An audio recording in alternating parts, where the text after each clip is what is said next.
what's going on, people? This is James from My Take on Reality. We're here with another live stream. Now, I know some of you saw the thumbnail and were thinking to yourself, what is James doing? What is this dude cooking up? And I was in the lab. I came up with this topic. I was thinking about it. I was pondering it. I thought it was something that was interesting to talk about. It actually came up during the course of the Saturday morning roundtable when I was talking to Local Arts, which we were departing, and this was a conversation we engaged in towards the end. And I thought it'd be something interesting to present to the group. So, as a result, we are going to talk about it tonight. Now, this is going to be a voiceover only situation because I am still working on something. I had a woodworking project and I am a mess. So, I cannot be on screen right now, but I'm excited to talk about this very important topic. Hopefully, everybody's having a fantastic day. So I'm going to give a little opportunity for people to be able to log into the network, onto the live stream, so that we can kick this bad boy off, and we shall have a good time talking about it. All right. So let's get it, and let's get it going. Could be watching chefs burn pots in the kitchen, or influencers fake fights for attention. Drama queens with crowns, but no conviction. But now you're here, my addiction. Could've clicked that prank, that mukbang feast, or streams of gamers slaying beats. But you're here with me, not scrolling free, not lost in streams or reality. You're here with me where you wanna be, out the algorithm, just you and me. Could be watching cats knock glasses down, or a dude trying to stunt stressed as a clown. DIY hacks turn smiles to frowns, but you're vibing here, no fakes around sound. This ain't unboxing or ASMR, no clickbait titles, no rented cars. Realest channel in your repertoire. Stay tuned, superstar. But you're here with me, not scrolling free, not lost in streams or reality. You're here with me where you wanna be, out the algorithm, just you and me.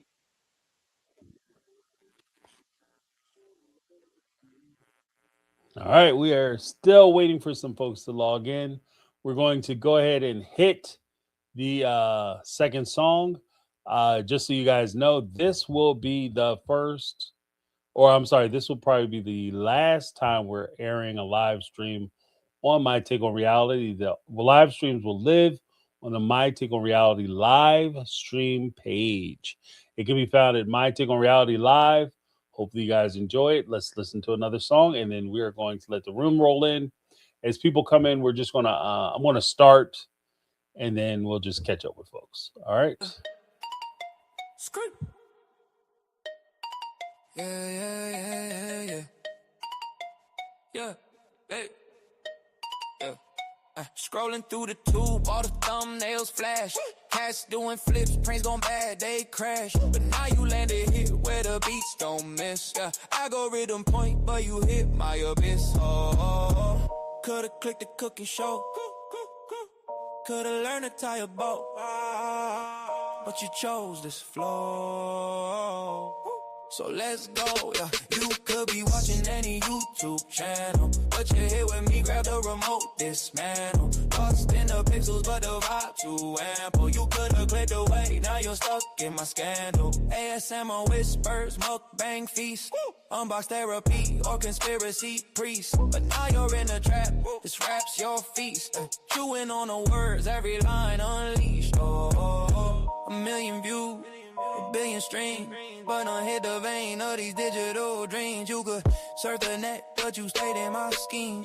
Caught up in my rhythm, my beat supreme. Could be watching any YouTube channel, but you're here with me, grab the remote, dismantle. Lost in the pixels, but the vibe too ample. You could've clicked away, now you're stuck in my scandal.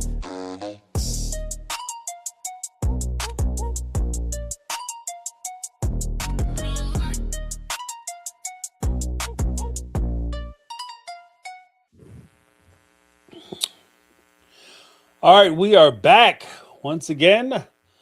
Hopefully everybody's having a good time. What's going on, Darlene Hall and Katie? What's going on? Um, yeah, I like I was saying, this is a topic that I talked about last week during our roundtable. Local Arts, which and I had a little conversation about it towards the end, and I thought it'd be interesting to just kind of go over some things on you know dealing with young men and how we're raising them, how we're talking to them. And out of fairness to everybody, what kind of brought us together, brought a lot of people into the sphere or the circle of trust, if you will, was actually the involvement with sister wives. And so I'm actually going to use some examples of some instances that happen on sister wives as examples of what I'm talking about with regard to how we're dealing with young men and how we're raising men and the expectations that we put on these young folks as they not only come into the world, but as they come into our homes, as they start to date our daughters, our sisters, our friends, etc., etc.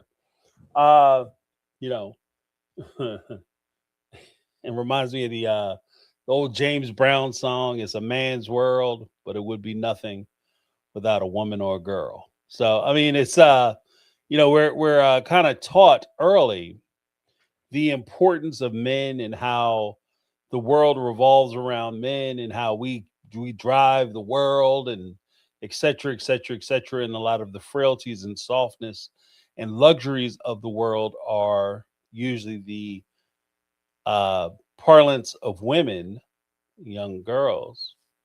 But I think that that in and of itself is flawed in many ways. Uh,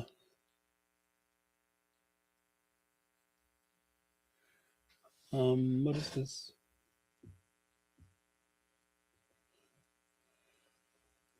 Did you see the new interview with McKelty? She said she was sad by a neighbor, and the parents told her to stop tattling. Huh. Oh, wait, wait. Oh, as aid. What? Oh, McKelty. McKelty.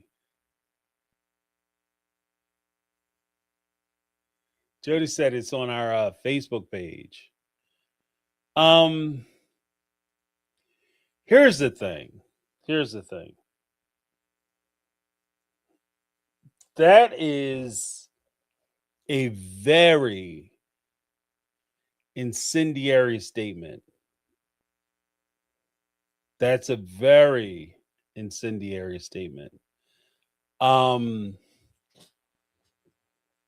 I hope that well, it's a weird like that puts me in a weird place because on one end, I'm gonna just address this because we're letting the room fill up a little bit. But it's a weird place because on one end, it's like McKelty, this is nothing to play with. This is nothing to play with. Let me say that one more time because I'm dead ass on this. That is nothing to play with.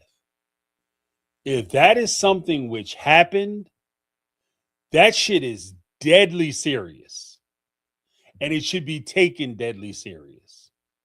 And it's weird to me that for years you have accused Mary of certain things. You said that, if Mary did this and she was roughing me up, and if I told you all the stuff that she was doing to me, that could destroy the Sister Wives franchise. And so, therefore, you refuse to go into any specificity or details as to how Mary supposedly mistreated you, talked nasty to you, et cetera, et cetera, et cetera. And then you come out and say that you were SA'd by a neighbor and your parents told you to shut up about it and stop telling. Don't be a tattletale. That destroys the entire they are good parents narrative. I will go on record right now.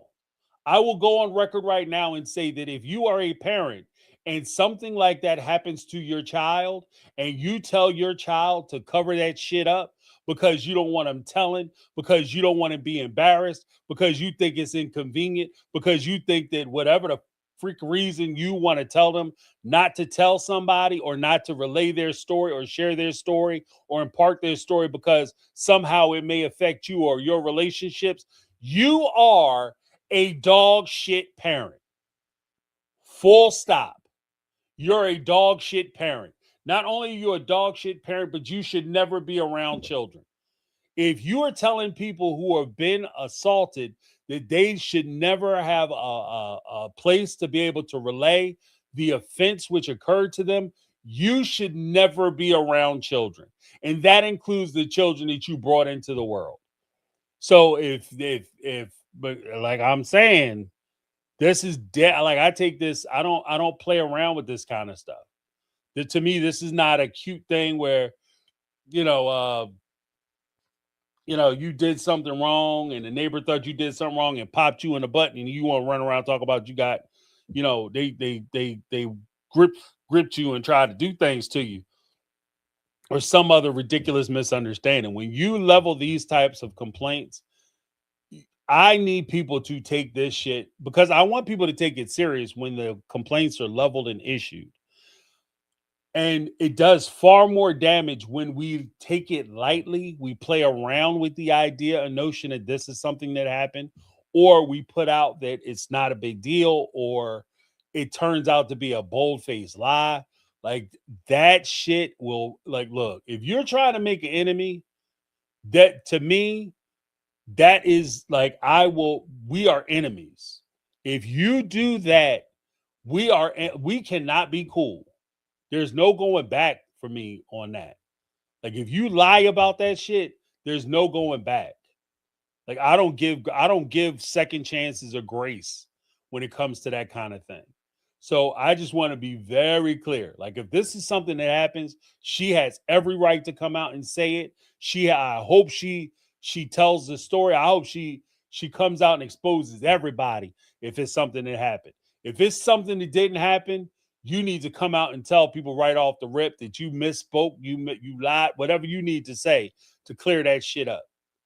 But if it's something that you just trying to say so you can get attention, you're going to get some attention. You're going to get some attention. It's going to be the wrong kind of damn attention. You understand what I'm saying? Like, so, yeah, because I don't play when it comes to stuff like that. At all. Because it's too hard for people who have been taken advantage of in these situations and are survivors of these situations. It's too hard for them to one, find the courage to come out and say something, and two, when they do find the courage and the gumption to come out and tell people what happened to them, it's too hard for them in a lot of cases to be believed. And part of the reason why it's so difficult to be believed is because you have people come out and will tell these types of stories for clicks and likes and attention and everything else because they want somebody feeling sorry for them and they're trying to promote their bank account as opposed to expose somebody who is dangerous. Because if this is something that has happened, then that person is a danger. And that's why I say that if you're a parent who covers for this shit, you are dangerous. You're just as bad, if not worse, than the person doing it. Because you are paving the road for that person to be able to jump in and do that shit. 100%. Let me see. Jody Perry Scholar with the 4.99 super cheat said, I told my mom on brother. She said, "What do you want me to do? I love you both. Nothing happened." Yeah, that's ridiculous. Like I said, if you are covering for somebody who is taking advantage of your child, you should not be around children. Full stop. Full stop.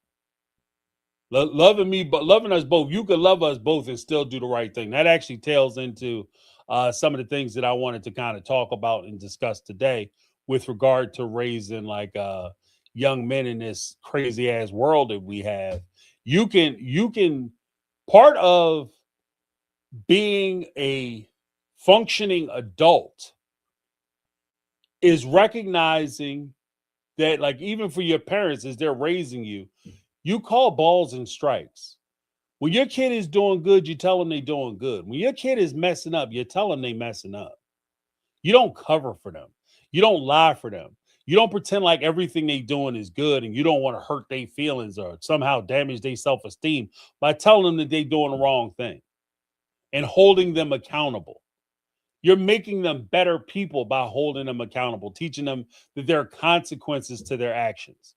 Teaching people that there are zero consequences to their actions because they're a special little soul. That is not helping them. And to be honest with you, to in no short order, I would even go as far as to say that that shit is child abuse. If you are teaching your kids that they're bulletproof and everything that they do is somehow immunized against any punishment because you know I love you both and I don't want to see you get in trouble, and both sides somehow a situation where one child is being offended or taken advantage of and the other child is doing the offense and to taken advantage of, and then somehow we're going both sides that bullshit, there's something wrong with you, and that's abuse. Like, it's abuse of not only to the child who you are denying justice or peace to, but it's also abusive to the child that you're allowing to get away with it.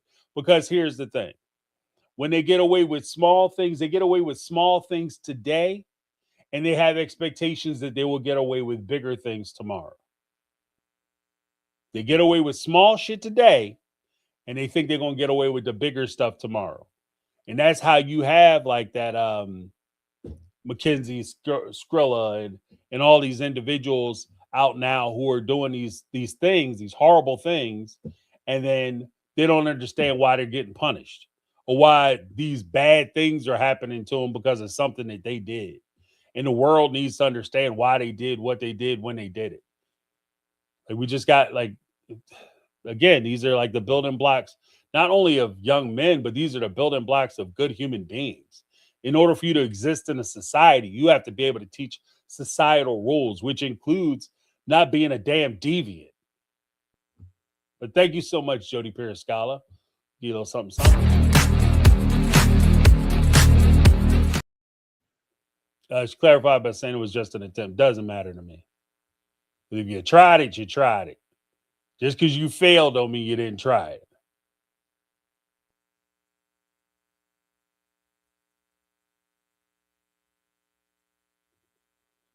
She was punished due to the family's strict no tattletailing policy, something she credits her dad's fourth wife, Robin, for dismantling. If you look, I get it. I get it. I get it. For me, it might be a no snitch rule. It might be a no snitching rule.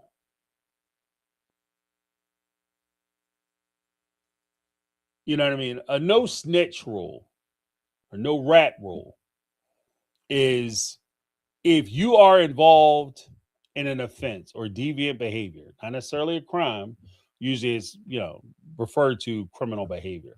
But if you're involved with some kind of deviant behavior and you get caught and you try to leverage your knowledge about someone else's involvement in said deviant action so that you can get a lighter sentence or you can get some kind of relief, then you're a snitch, you're a rat.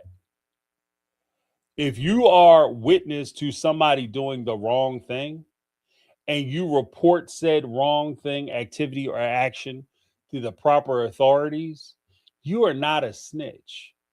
You're not a tattletale. You are a good citizen because that's what good citizens do. You're a good citizen. Okay?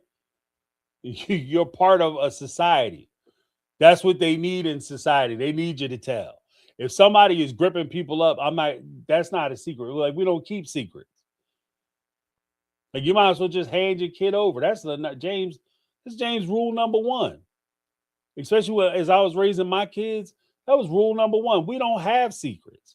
And you damn sure, as my child, you don't have secrets with other adults. Yeah, no tattletaling. I want to know everything. You go over somebody's house and they touch you, they talk to you wrong, they say the wrong shit. You come back and tell me. You tell me.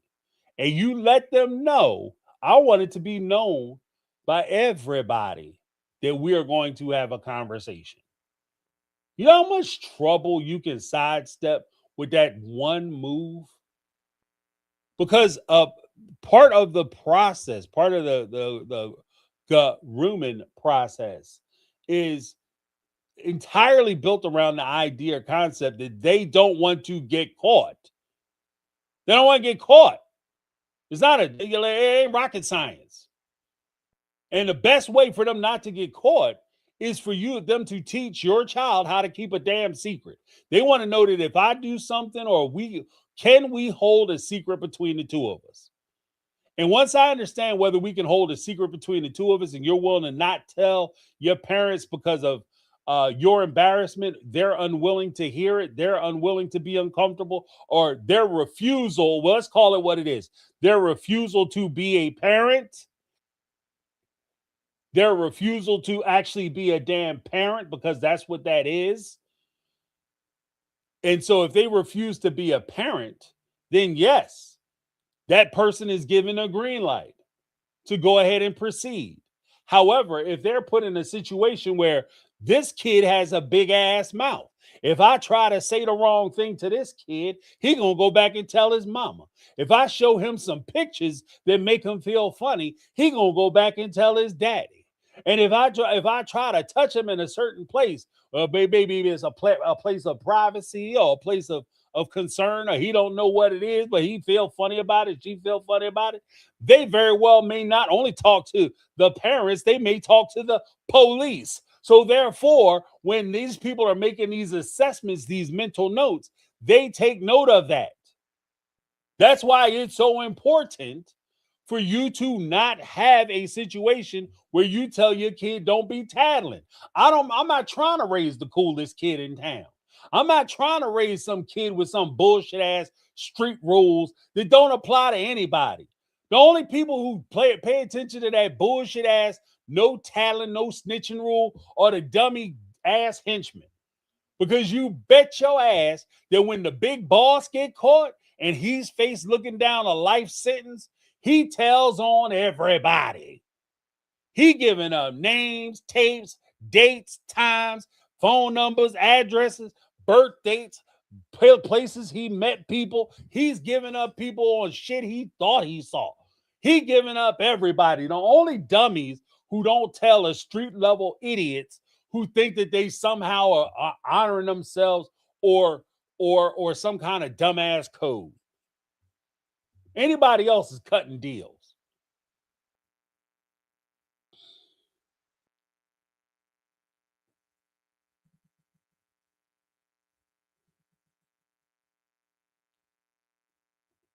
You know, what is this? If it happened at all, that makes Christine drawing on her chest even worse, blaming the way she dressed. Look, if it happened at all and they said don't come and tell us, if they look, if they look, if this shit is true, the whole like I'm a good parent. Like I said, you can't. In my opinion, you can't. If somebody is doing that to your child, you know about it, and you tell them don't be snitching, and you chastise your child because they told you. You are a shit parent. I don't give a fuck how. Pardon my friend. I don't care how much you buy them. I don't care how much you spend on them. I don't care how much time you spend with them. I don't care if you do homeschooling and you dote on them every other day. If you let somebody do that shit to your child, then you have no place as a parent. Full stop. Full damn stop. I take this shit deadly serious. I take that deadly serious. That's to me, that because your job as a parent, first and foremost, your primary job as a parent is to prepare your child to exist without you. That's your primary function as a parent. Now, part of that function, and even as a secondary function, is to make sure that your child grows up as healthy as possible and they grow up as safe as possible. Your job is your personal responsibility is the safety and well-being of that child. And in no way is that being served if you're allowing people to diddle your kids. Point damn blank. And I don't give a shit. I don't care about, like, look, I'm gonna be honest with you guys. I give a lot of credence and a lot of credit to this is how they were raised. They grew up in the cult and all that bullshit. But I'm gonna tell you right now, I don't give a shit about none of that. You can miss me with all that. If you sitting there, I don't give a shit if you grew up in the most cultiest cult in the world. If you letting somebody sit up there and mess around with your kids, I have a problem with you. I have a problem with don't be telling, because we don't want the church to look bad. I don't give a shit. I will burn this place down. Are you crazy? Before somebody put their hands on my child, you understand? I don't know. Look, you don't get me all worked up.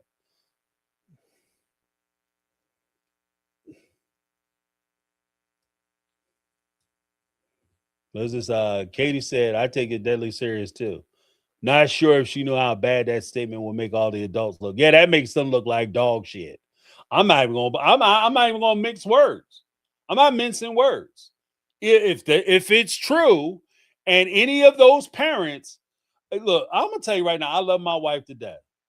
But if it ever got back to me that somebody did something to one of my kids, she knew about it and she told them some bullshit about we don't be tattletaling, that relationship is over. It'll break my heart. I'll cry every day, but fuck that. I cannot do that.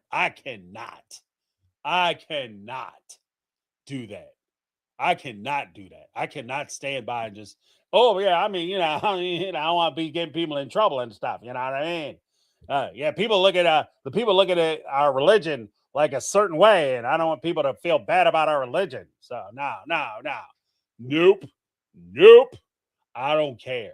I do not care, because that to me, like I said, it's hard enough for kids to come forward, and kids, adults, and people. It's hard enough for people to come forward and say that this happened to them to start, because there's embarrassment factors, there's inconvenience factors, there's a lot of things that go into them making a decision to be able to even share that, find the courage to share that with you, and for you to shoot them down and tell them some old, even for it to enter into your mouth, don't tell me, because that's tattling.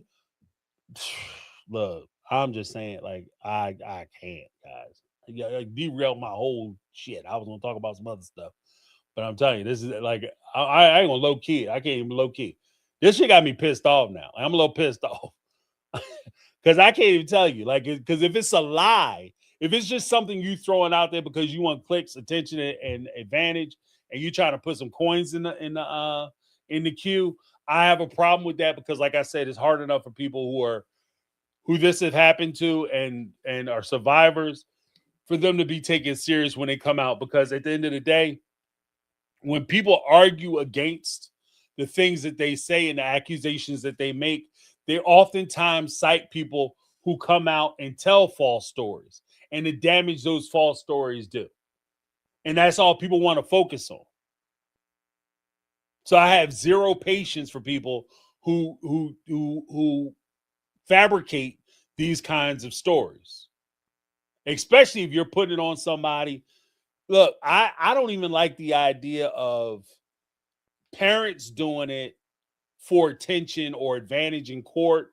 They're going for custody or whatever, and they lie and say, oh, so-and-so was touching the child when they were over at grandmom or grandpop's house, or mom or dad's house, whatever the case may be, and they're doing it for advantage in custody court.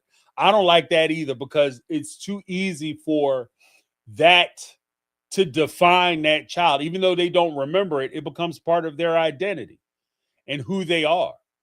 There's a lot of things that goes into this, especially when it's not true.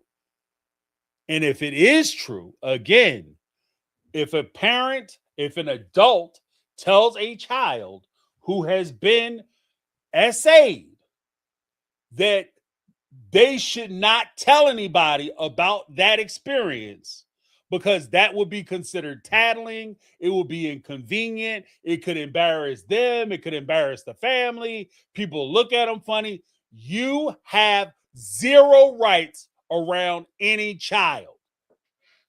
You shouldn't be around anybody's kids.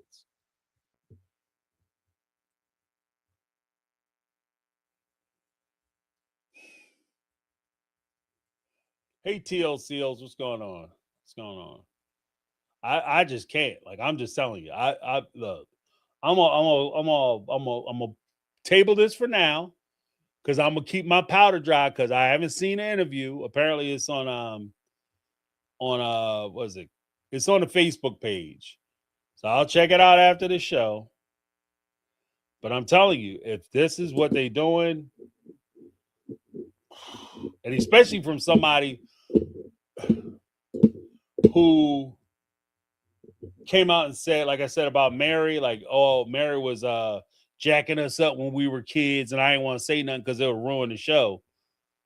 And you gonna come out with this?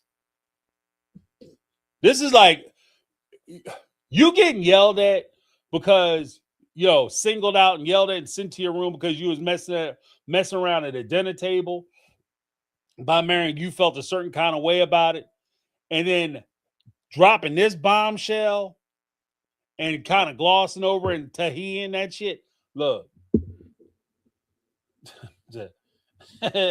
this is like you turning the stove on and getting yelled at versus you burning the house down. Like what are we doing? I'm just saying. I'm going to keep my powder dry because I don't want to judge McKelty too harshly because if it's true, I don't want to be that person who's like coming down on her, yelling at her. But at the same time, McKelty, I hope. See, that's a weird place. I don't hope it's true, but I hope this is something you're not lying about. I hope this is something you're not fabricating. I hope this isn't just something you throwing out there. This is not one of the things you just want to throw out.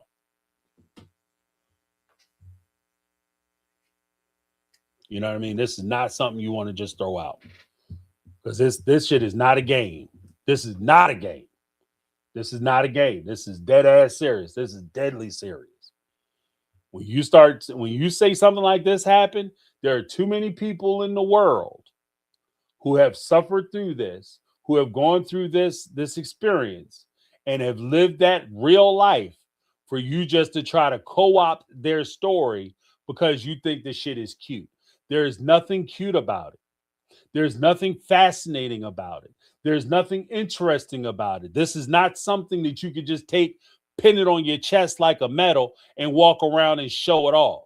And then when shit gets uncomfortable, you take it off and put it in your drawer, you hang it in your closet. This is something that you carry around every day. When you interact with people, this is something that you carry. This is a burden that you carry in all your interactions, in all your decision makings, in all your relationships. This is something that you carry. So this is not something that you pretend that you went through because you thought it would be an interesting talking point on a reality TV show or on a YouTube page.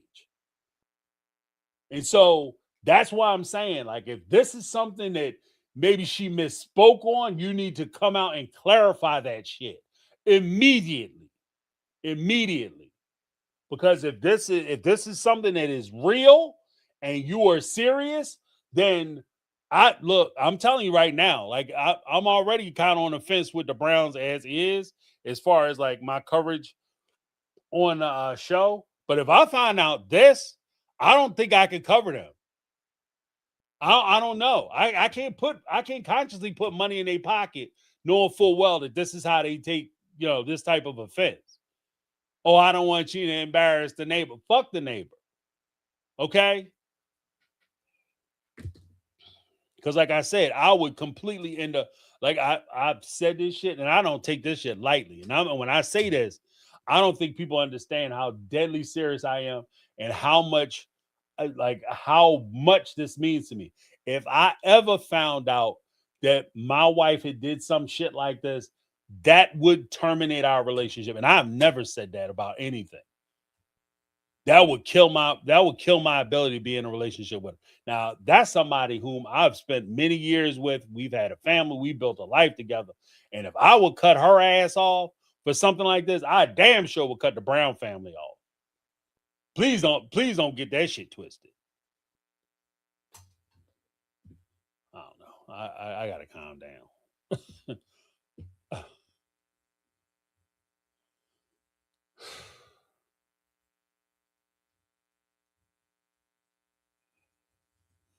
Just saying, this is not a game.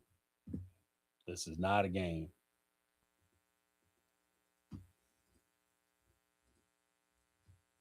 This is not a game. Because it's just, I don't know. And whether you've gone through it or not yourself, if you've ever talked to people and seen how much this type of shit has affected them and the toll that it takes on them in their lives and their relationships, how much they have to put themselves back together and how much it takes, how much courage it takes for you to be able to live and exist in that world every day and then put yourself back together from that experience. This is not a small thing. It's not a small thing. I'm just saying. Oh, is this Jody Perry Scholar with the $4.99 super chat? Look up Jacob's Law Dad didn't tell mom until he tried to exit life. The law is now has to inform both parents. Yeah, tell both parents. Let me know. Well, I'm saying I don't know. Because he let me know I'm going to jail. Like I don't know. I'm just saying. Like I don't know if I can handle it. I'm just saying.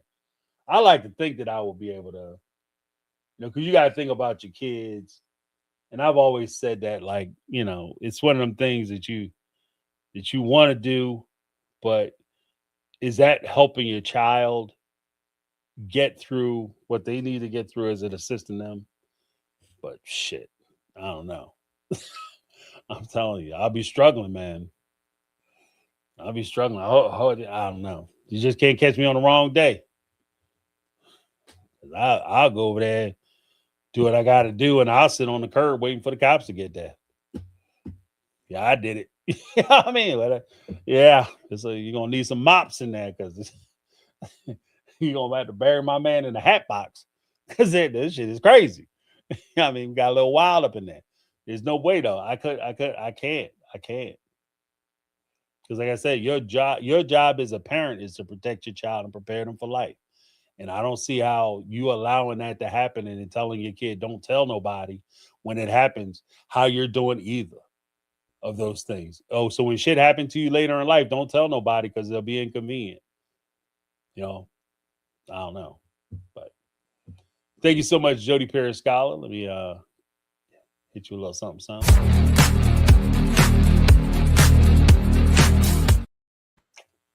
All right. So damn.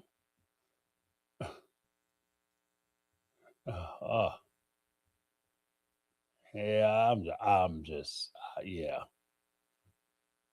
I can't. I want to let's go to the original thing, because if I stay on this, Megatron. Apparently McKelty came out. Just give you a quick update for people who might have just tuned in. On our Facebook page, there's an interview where McKelty was doing an interview with a YouTuber, and she dropped it when she was a kid. She was essayed by a neighbor, or there was an attempt or whatever. I'm not sure the details. And apparently she went back and told her parents, and she got in trouble for tattletelling. So, yeah, I can't. Uh, yeah, yeah, like that whole shit. You don't understand how much that, like, it's not even a thing where, like, it just bothers me. Like, it just, I can't, man. It bothers me. It bothers me to the core. Like, it just, Like when you hear shit like that, it just bothers me because you just setting your kid up to be a damn, like you're setting them up. Especially when you have like these freakos and these short out mugs, they start hearing that, oh yeah, if you do something to so and so down the street, her parents don't even want to hear about it. What? You might as well just put your kid out there in a tube top and a mini and just, you know what I mean? At that point, you might as well just put a damn sign on your lawn. Open for business. That would be, look, y'all, that shit is crazy. That's cray cray. Okay. And my recommendation has always been, and I said this earlier, I'm gonna just restate it real quick, and then we're gonna jump into the joint. My statement is this: when you talk about a grooming, okay, I say it like that because I gotta bring it up for YouTube. But when you talk about that, the whole purpose in that thing is not just to get them ready or suited so you can start taking advantage of them. The primary goal in that whole process is to keep from getting caught. The secrets, the leverage, the all the things that are built into that are to keep the person who is trying to commit the offense from getting caught. The chief thing amongst that is the person whom they're planning to victimize, their ability to keep a damn secret. Or if you have non freaking parents, because let's call it what it is, if you are telling your kid that this thing happens to you, I don't want to hear about it, you just might as well go ahead and say, I don't want to be a mom or a dad. I don't want to be a parent. The shit is inconvenient. That's not what I'm doing today. And you're basically turning your kid over to whoever, whatever is out there in the street.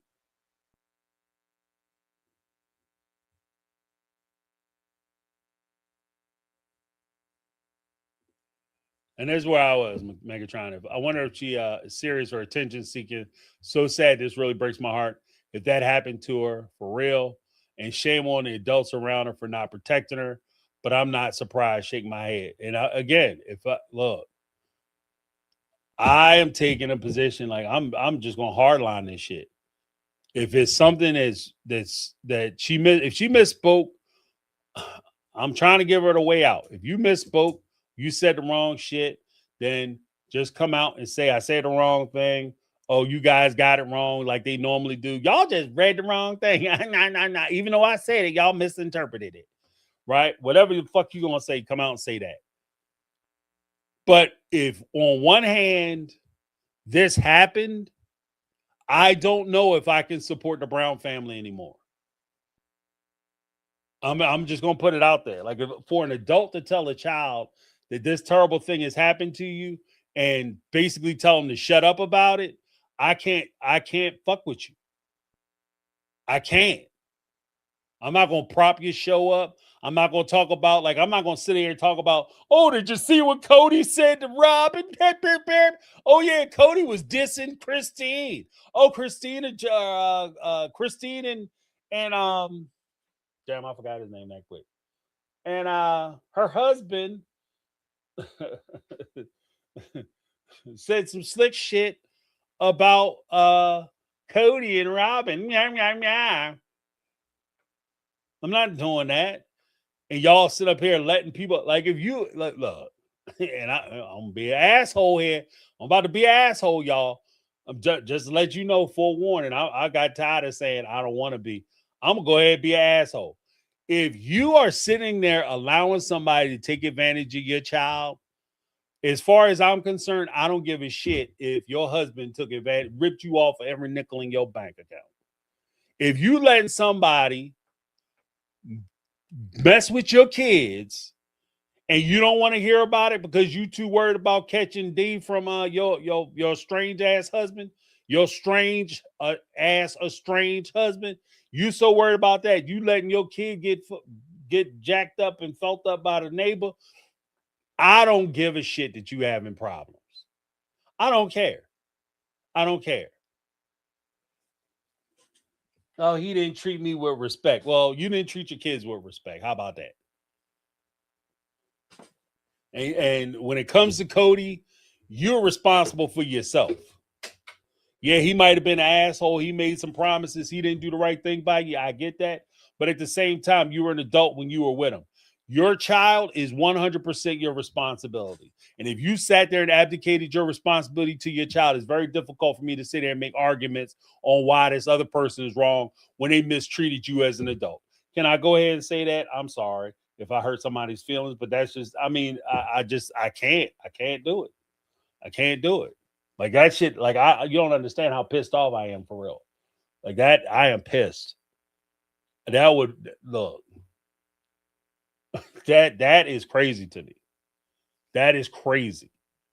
I would never tell my child. I would never tell my child that if they came to me and told me something like that, yeah, baby boo, that's tattling. We don't tattle on people. That shit when that wouldn't even cross my mind.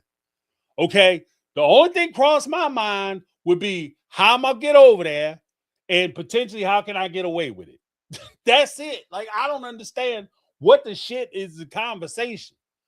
Are we calling the cops or am I going over there? Or are we doing both? Those are the options.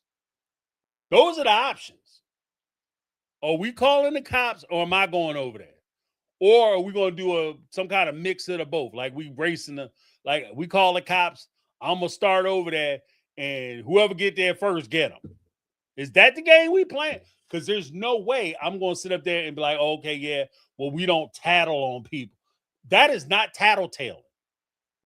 In no shape or form is that tattletale. Look, guys, I'm gonna have to do my other video. We're gonna reschedule the live for that. I'll redo that maybe tomorrow or whatever. Maybe I'll do it on Thursday. Because I can't look. This shit got me. I'm on fire. Like I can feel that heat on my neck. Like you don't understand. You don't understand. You don't understand. Because I wish a mother would look. I wish somebody would come in and tell me that something happened and they told my child not to tell me because that would be tattletaling. Everybody gets it. That's the way James rolled. Everybody gets it. If you knew about it, you should have known about it. You profited from it. You benefited somehow, some way. You are on the list. You are on the list. There is no way in the world I'm cutting people down because, all of a sudden I'm embarrassed. That's not an embarrassment to me. You don't get to offend my child, to do something to my child, and somehow my child or me or anybody I'm associated with is going to somehow feel responsible for the shit you did. That's not a thing.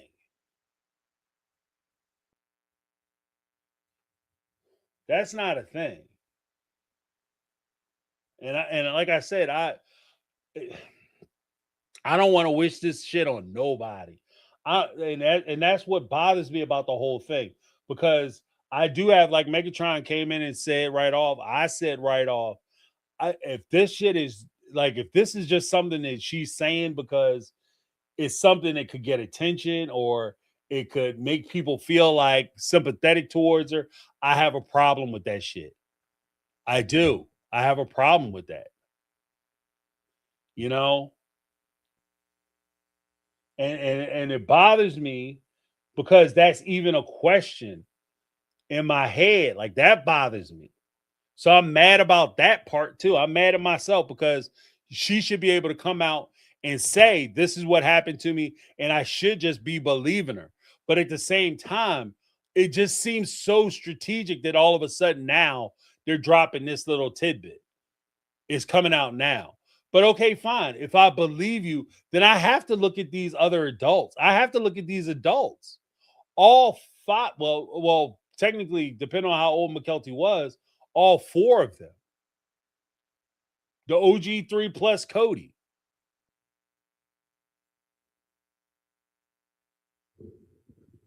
I'm sorry. Like, you don't like, and I get what Jody's saying, like, it was an attempt, you know, But as far as I'm concerned, like even the attempt shit, like I do not give credit for failure. If it's something that you tried to do, just because you were not successful does not, or it did not succeed, does not mean that somehow it's okay or it's less than.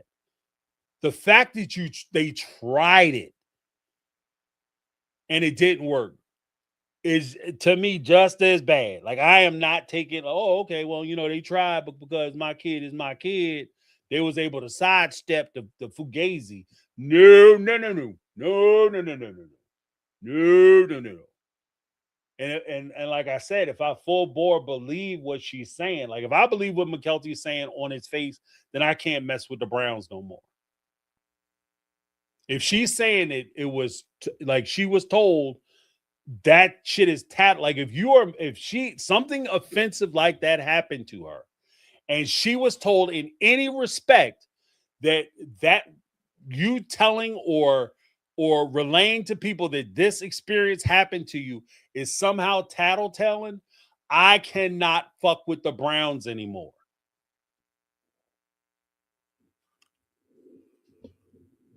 I cannot mess with them no more. I would be done with them. I would be done with them. Because to me, like I can put up with a lot of shit. I can understand a lot of stuff. I can pardon a lot of stuff. I can overlook a lot of stuff. Or why did they stay so long? I can rationalize why people stay in relationships long.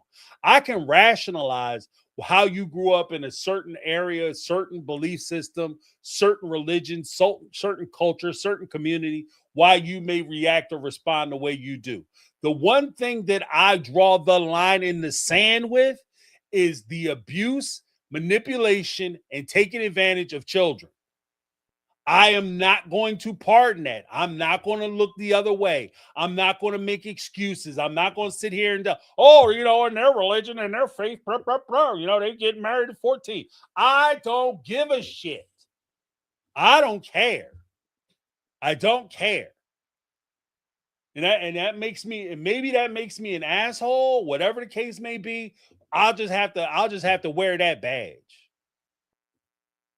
You know what I mean? I'll have to wear that badge. I just have to wear that. That dunce cap of assholdery or whatever the hell we're gonna call it.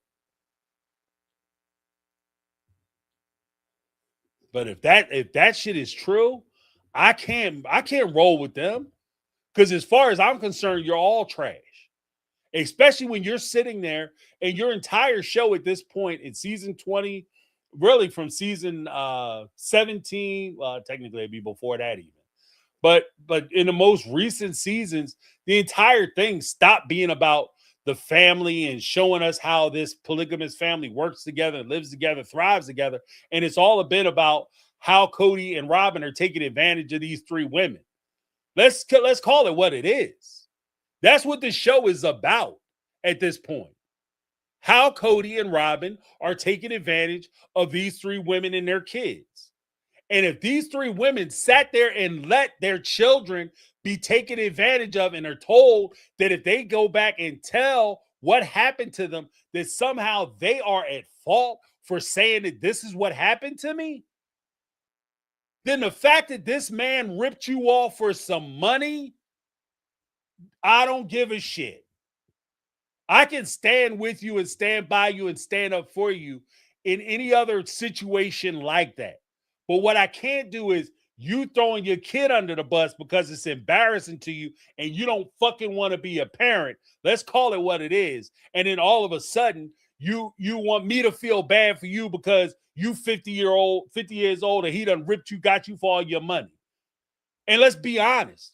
Like I said from the beginning, at that point, he didn't get you for your money. You fucking gave it to him. And we're going to be all the way honest about it. Because you signed the documents that put them on your bank accounts. You signed the documents so that you could send your paychecks to his bank accounts or accounts that he had access to. So he took advantage of you with your full adult ass knowledge. You're a grown ass woman. and you got taken advantage of. Now, I can appreciate the fact that people get fooled, people get tricked, people get taken advantage of, and it shouldn't happen. And I will defend you. I will argue for you. I will fight for you. But you're, at the end of the day, you're still an adult. What I can't do is sit here and try to make excuses for you on why you were somehow the victim and how Cody was so wrong for taking advantage of you and how Robin is such a biatch because she was taking advantage of you with Cody. But then at the same time, sit there and say that, oh, well, you know, you was confused when it came to your kid getting touched because you didn't want to be embarrassed. Like, I don't understand. Like, somebody, there's some splaining to do. There is some splaining to do.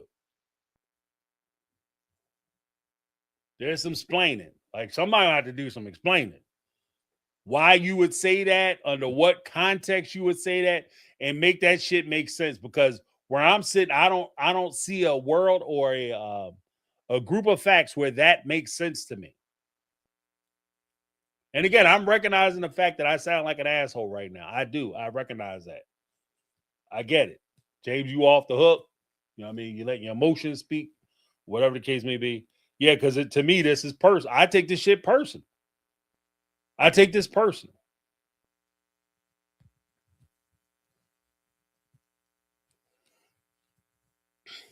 I take that personal because it's too hard. Like I said, it's too hard. I've known in my lifetime, and I'll say this, in my lifetime, I've known too many people who have had to deal with this type of circumstance and situation. And I've seen the effects of what this does to people. What this does to people. And it's not a small thing. It's not an easy thing. And so that, like I said, I take this shit deadly serious. I take it deadly serious. If this is something that actually happened, then we need to talk about it.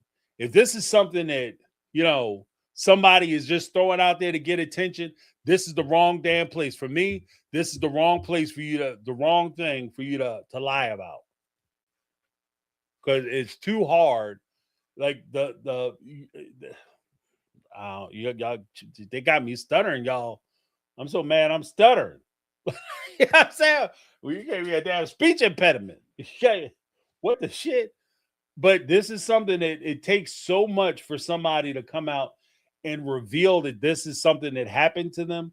It requires so much courage. It requires so much, and there is a point where even people who have had years of therapy, years of healing, years of conditioning to where they can talk about their situation. There's still an element, if you actually sit down and listen to them talk, you listen to them talk about it, you can hear in their description of what's going on, no matter how long it's been, you can always hear that pain. You always hear that pain. That's not something that goes away. Just because I had 100 hours of therapy, I talked to this therapist and they were amazing. I went on some trips and shit. I went and touched the foot of Buddha over in China. I kissed the Blarney Stone in Ireland, and I went and touched the magic rocks in Scotland.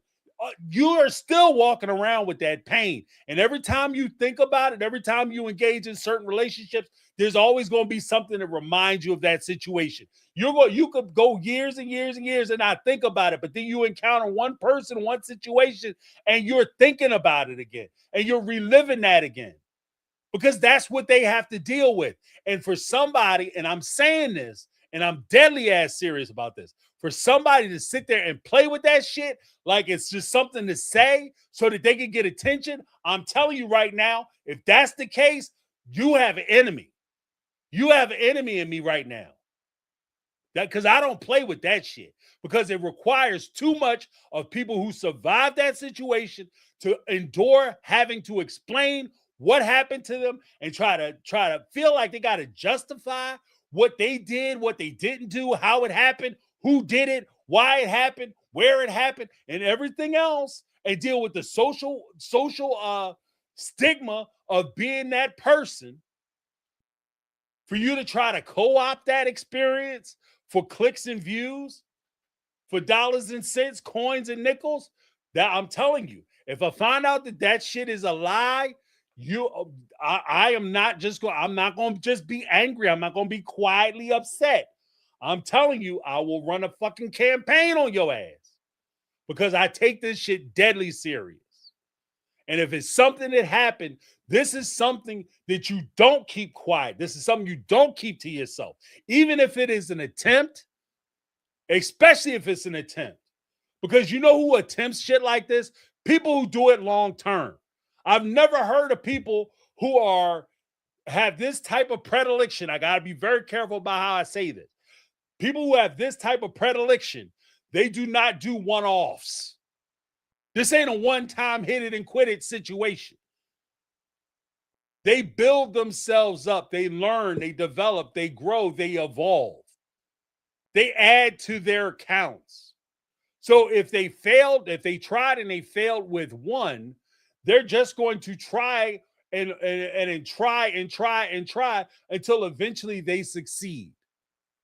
So for a parent or an adult to be aware that this person is out there and for you to cover for that person for whatever reason, I don't give a shit what your reason is. For whatever reason you do it, you are putting people in the line of fire. You're putting other children in the line of fire. You are part of the reason why they will have additional victims. And I know you're not supposed to say that. That's not politically correct. We're supposed to pretend like these people just operate in a vacuum of some sort. But that's not what it is, in my opinion. If you knew about it and you didn't say shit about it, you're just as culpable as they are. And your ass could get it too.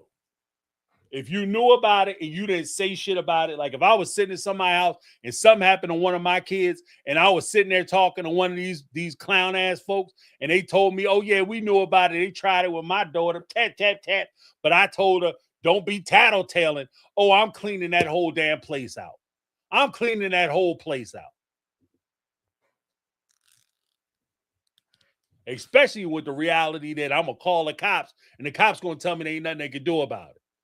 Well, I mean, technically they're victims too. Okay, well, guess what? You bring some tape and some damn chalk because y'all gonna be outlining some folks up in here. That is crazy to me. That is so crazy to like. You don't understand how pissed off I am right now. But that is so crazy. I'm so mad. Like I'm so mad. I can't even believe it. I'm spitting mad at this point. I can feel it. I can feel the anger. Like my blood pressure is probably crazy as shit. I need to get one of them blood pressure machines. They would tell me to sit my ass down somewhere. Do not drink coffee because your heart will explode, James. Are you crazy? You don't be tattling. Oh, you can't be tattling. Especially you gonna hit me with some like I had an adult experience. That's a complete adult experience. And you gonna hit me with some old kitty shit? Don't be tattling. Lie, pants on fire. What do you say? Sticks and stones break bones. Well, give me some sticks and stones. Okay? This is crazy.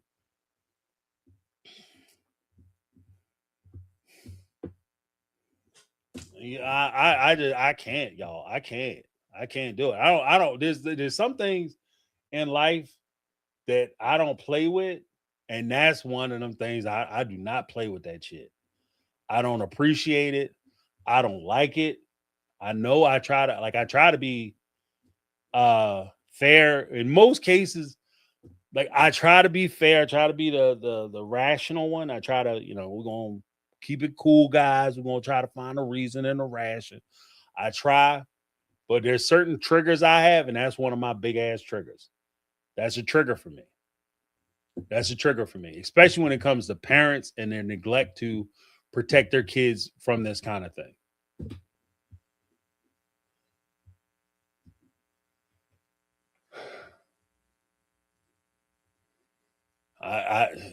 You ever had one of them? Like I could feel it. Like I have a stress headache. I think coming. Like because that really, like I said, when you listen to people and they tell their stories, because we have a really good core group on on call in on Saturdays, and we've heard some things from folks who call in on Saturdays. They've shared, things that have gone on with them, and I will be honest, like that's not like the first time I've had these conversations with people, and dealing with people in your life who have endured this kind of thing, and seeing like the real life, real time effects of this and how it affects them. Like the idea that this should happen and you have an adult looking at their child, especially, guys, I can't. I'm so mad right now. Like you have adults, especially when you talk about like some of the references I was going to make in my presentation that I'll be doing at a different time, because I want to be able to give that its fair share, like a fair shot. But uh you take into account all the like parenting guidelines, and oh, it's all about my kids, and I stay for the kids, and I would have left Cody's ass years ago if it wasn't for the kids. And oh, when boys and people come over to the house, I'm explaining to them that they got to respect my kids and all that shit. And then we got to protect their virtue, and you letting people do this shit, and you telling your kids to keep their mouth closed, man, I can't. I can't. I can't. And I try to, I don't think violence is the answer. I just look, man, I can't. I cannot do it. I can't do it. I can't.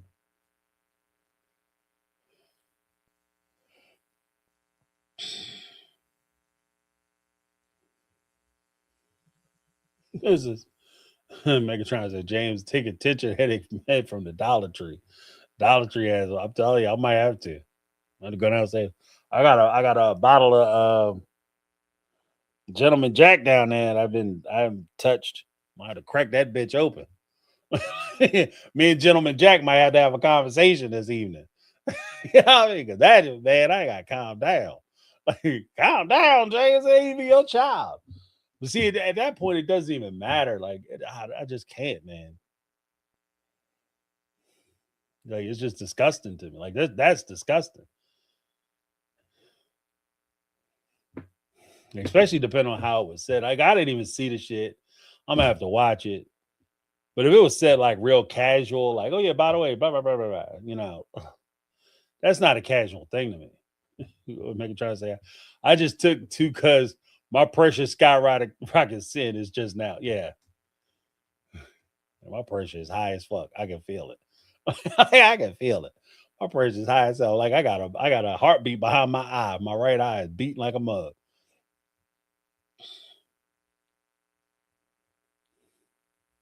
I can't.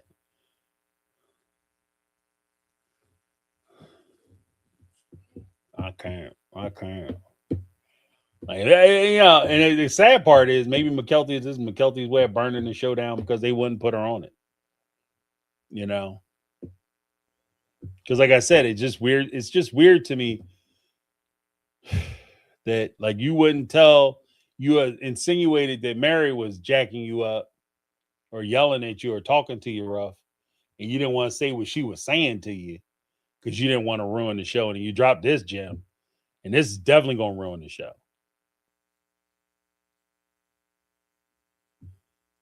Because I can't look like if this, like, I don't know, man, you tainted the ball. Like it's I would say, like, if this finds out to be true, but I think that it does damage regardless, because I'm gonna be looking at them side eye from this point forward from now on. You know, like this straight side eye shit. Like, especially when they sit there complaining about Cody. Like, oh, Cody, he's sitting there and he's in love with Robin. Who gives a shit? Spent so much time chasing after this man, shriveled up wing ding, that you ain't even worried about who trying to slide one to your kids.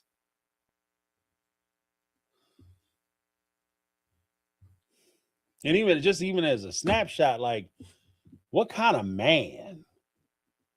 What kind of man would sit there and hear this shit and be okay? Like I said,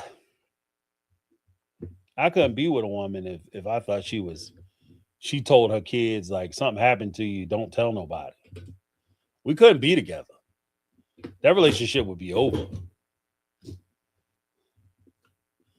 You know, like I love you, but I gotta let your ass go. Straight up. I love you, but I gotta let you go. Cause there ain't no way in the world I can't even look at you.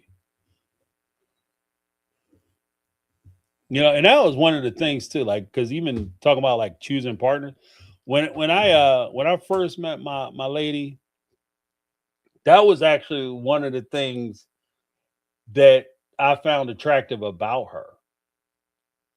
You know what I mean? Like, cause you start to as you start getting closer and you start putting together like whether you know this is a long-term person or not, and you start kind of scaling it out.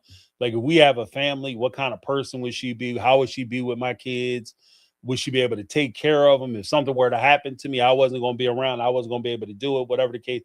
Would she be able to keep it going, you know, and adhere to like the moral standards and things that I have? Does she have those similar attributes, and would she uphold those things? Would she be able to take care of the kids? And if you are in a situation where something happens to one of my kids and you tell that child, yeah, we don't tattletale, then the resounding answer to my question is no, you are not a good partner.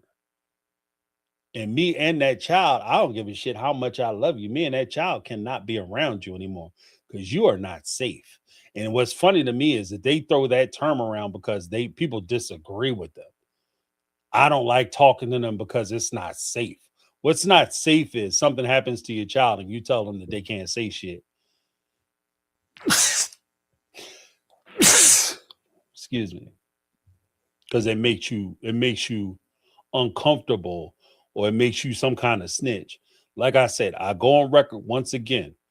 Snitching and tattletaling is not reserved for when you are the victim of a crime. If I'm walking down the street and somebody slap a brick upside my head, and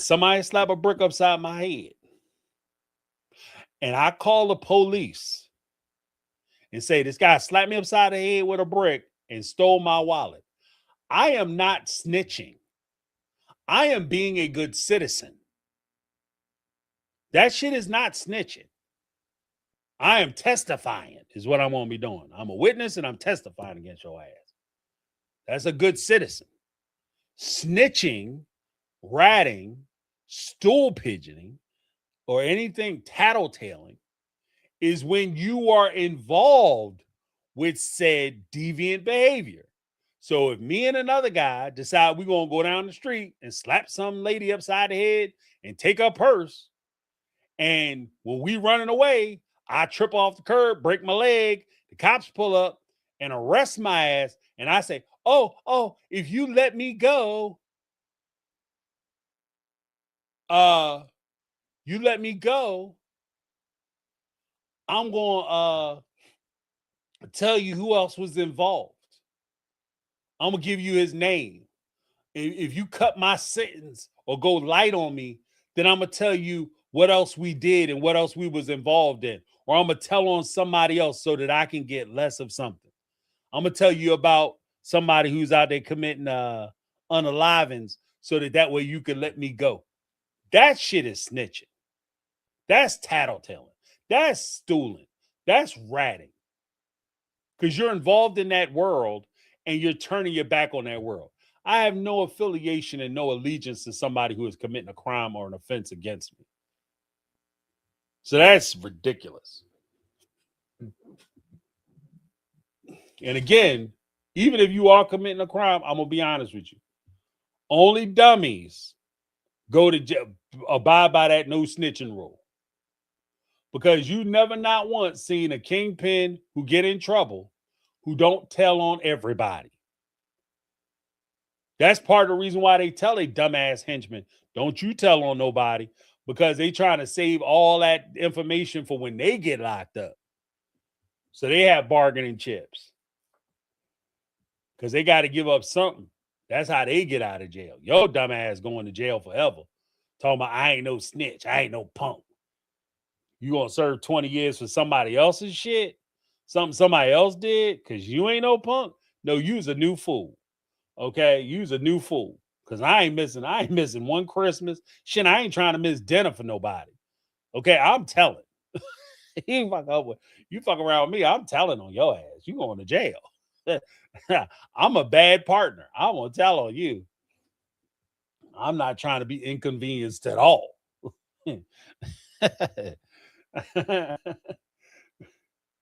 These people, shit. That is not snitching. That is not snitching. And these just rules that, like, this is just basic rules to the game. Like, people don't understand how the game works. Like, that's rules to the game. Like, if you're not part of the crime, that shit ain't snitching. That's telling. I'm gonna tell the police. I'm gonna report this crime to the cops.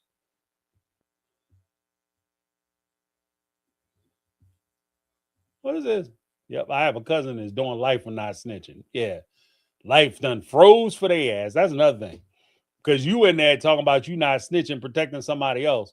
Let me ask you this: on the same people who you not snitching, Megatron, I'm gonna drop the call in. You can call in. Give folks a little time to call in, but when they sit up there and say, I'm not gonna snitch on Joe. Joe committed this crime. Police got me. Police, fake 55-0, whatever you call them, right? One time. They got me. And they're about to hem my ass up for some shit I didn't do. And I know that Joe did it. And I could prove that Joe did it, but I ain't no snitch because I ain't no punk. And so I'm gonna do Joe's time. My question is this, just real quick, easy question. When you in jail, is Joe putting money on your books? Joe surely is coming to visit you every week. He's definitely coming to visit your ass every week, right? You know, every time you got visited, and he gonna tell you about all the shit you missing and all the great life you missing, blowing, because you did him that favor, because you ain't no snitch, because you ain't a punk. And Joe want to make sure that you know that he looking out for you. Right? You know what happens?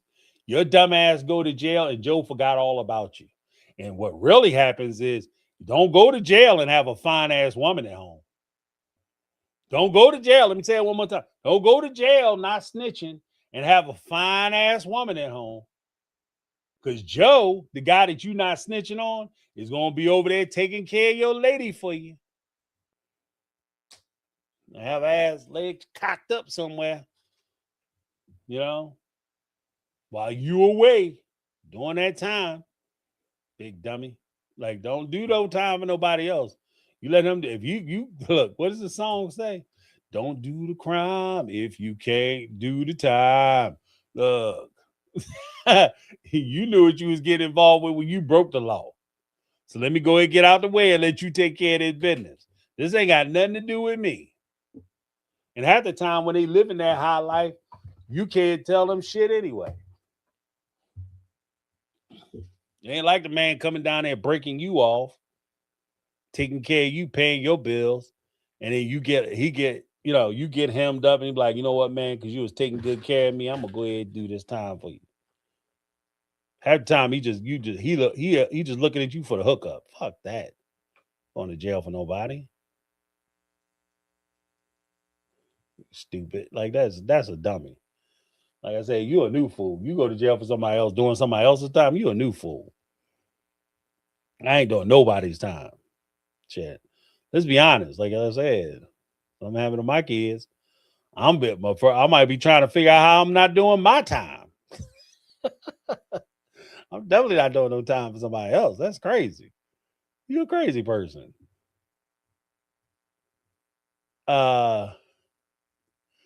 This is Brittany, not Brittany. You're saying this BS came from Little Miss. I don't know, men could be such bastards, Christine. No, it was McKelty, supposedly.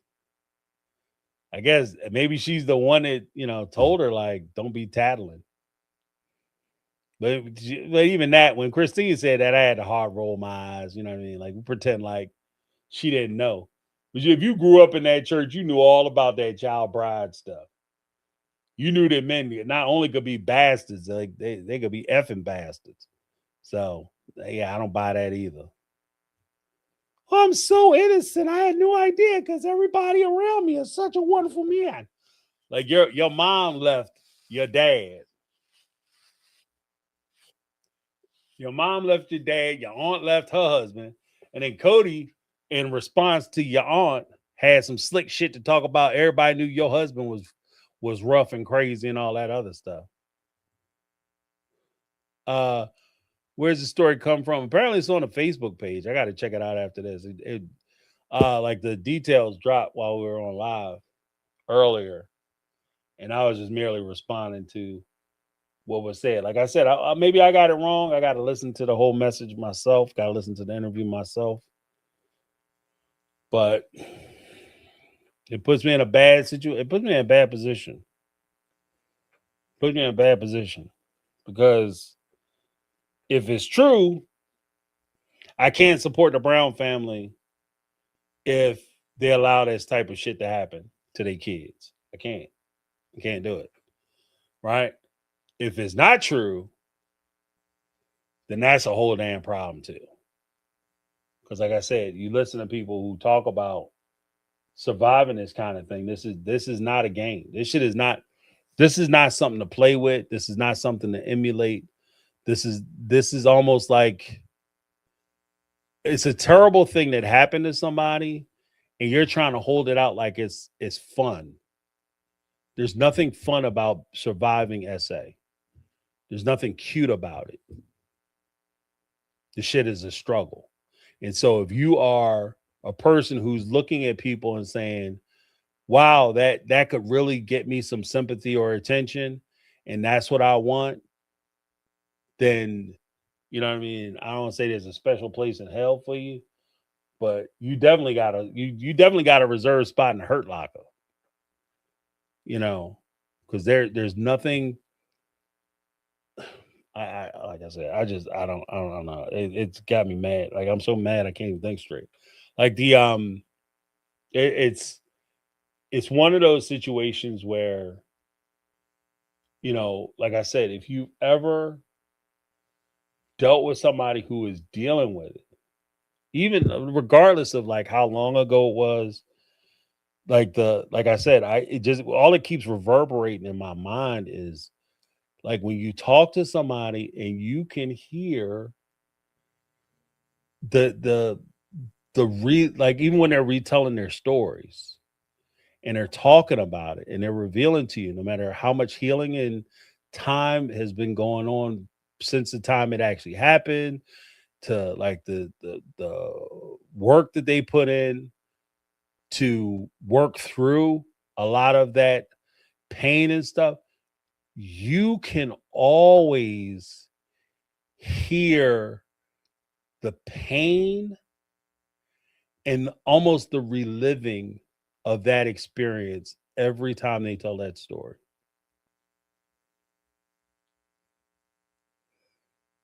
Every time they tell that story.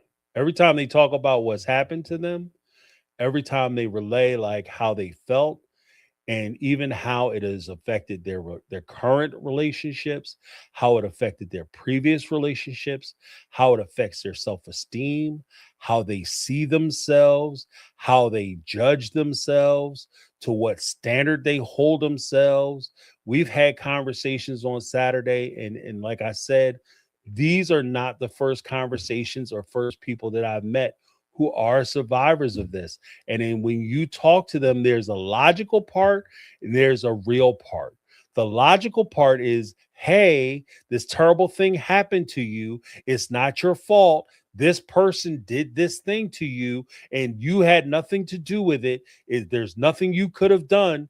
You were powerless in this situation. You were a child. You were relying on an adult to come in and protect you, etc., etc., etc. And all that shit makes perfect logical sense.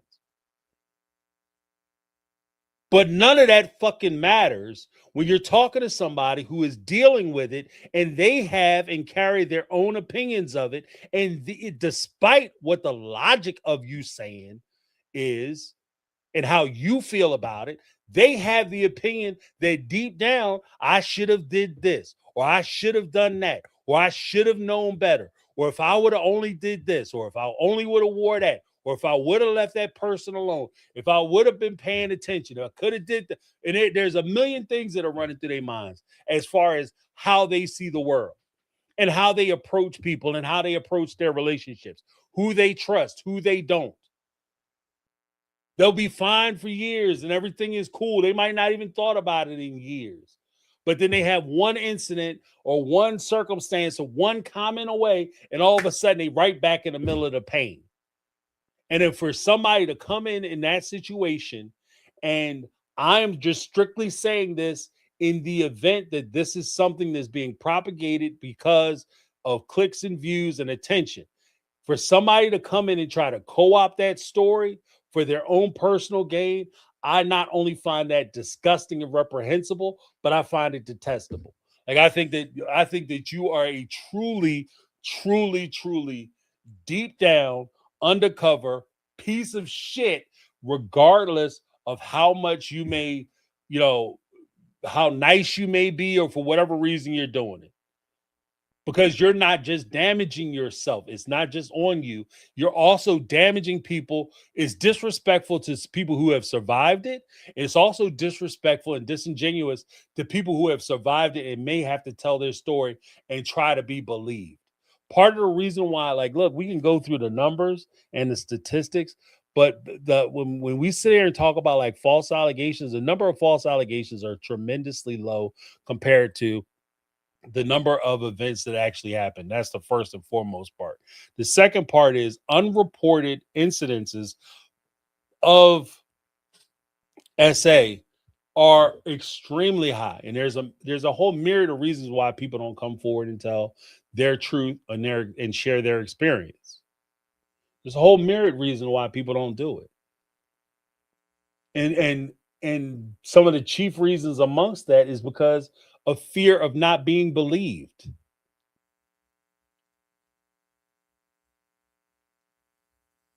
They have fear that they won't be believed. And part of that fear is that when they tell their story, you'll have people who will look back and pull out the one or two examples of when somebody was lying to justify why that person is lying.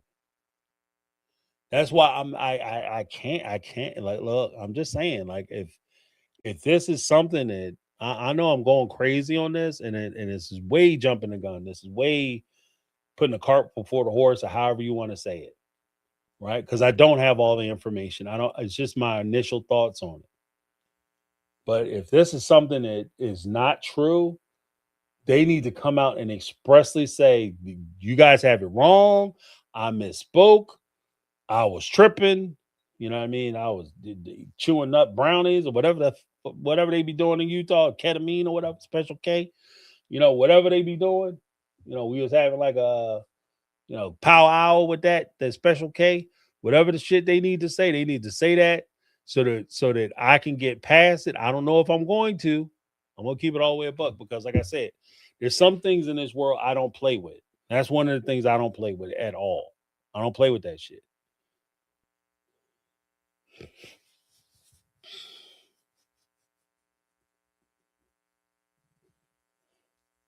I don't play with that. Like, that's not something that I do not take those types of allegations lightly. I don't take that subject matter lightly. That is not something that you just throw out there because you know it's a talking point or a conversation starter. Like, I don't know. Like, I ain't gonna lie, this shit got me fucked up. Pardon my French. Like, I gotta say it like I say it. You know, it got me messed up right now. Right. And like I said, maybe I'm over identifying or whatever the hell it is, whatever they call it. But I can't do that. I can't do that. I don't know. I don't know. Yeah, man. I don't know. They got me stuttering, y'all. I can't even put my mind together. I had one plan to do something, but we're going. I got to take the change the thing because I will do the as promised the advertised thing. I'll do that at a different time because I think that's still a conversation worthy of having. But yeah,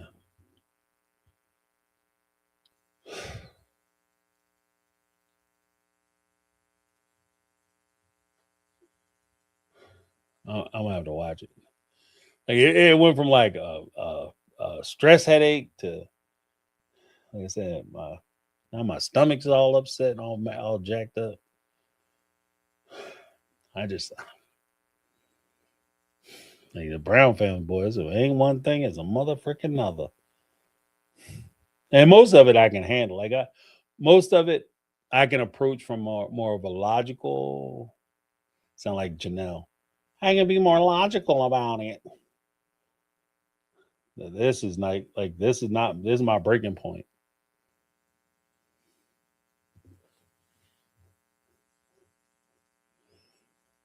Yeah, I just and I'll even like people who are survivors. You know what's weird? It's there's a weird part too that when you go through things, right? Uh Regardless of what it is, like if you grow up in a household and there's violence or uh inappropriate behavior or whatever the case may be, or you have a friend who has some kind of physical ailment or whatever, these are experiences where people may understand the larger aspects of what you went through, but as they used to say back in the day, the devil is in the details, right? And people, I will defer to people who are more knowledgeable than me, people who have experienced things and lived through these things, survived these things, and they listen to the story and they green like that shit for me, I'll have nothing else to say.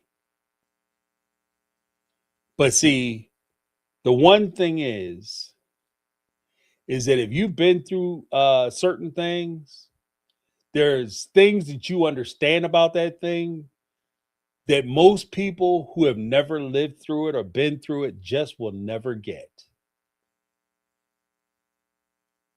You understand what I mean?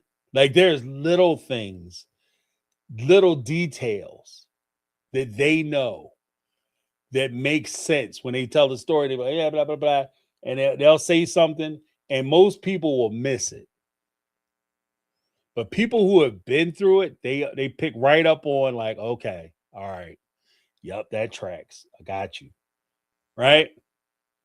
But when you have somebody who's never been through something and they try to describe it, they can describe it in the big, bold, broad-faced letters and swaths of this is what it's like, et cetera, et cetera, et cetera.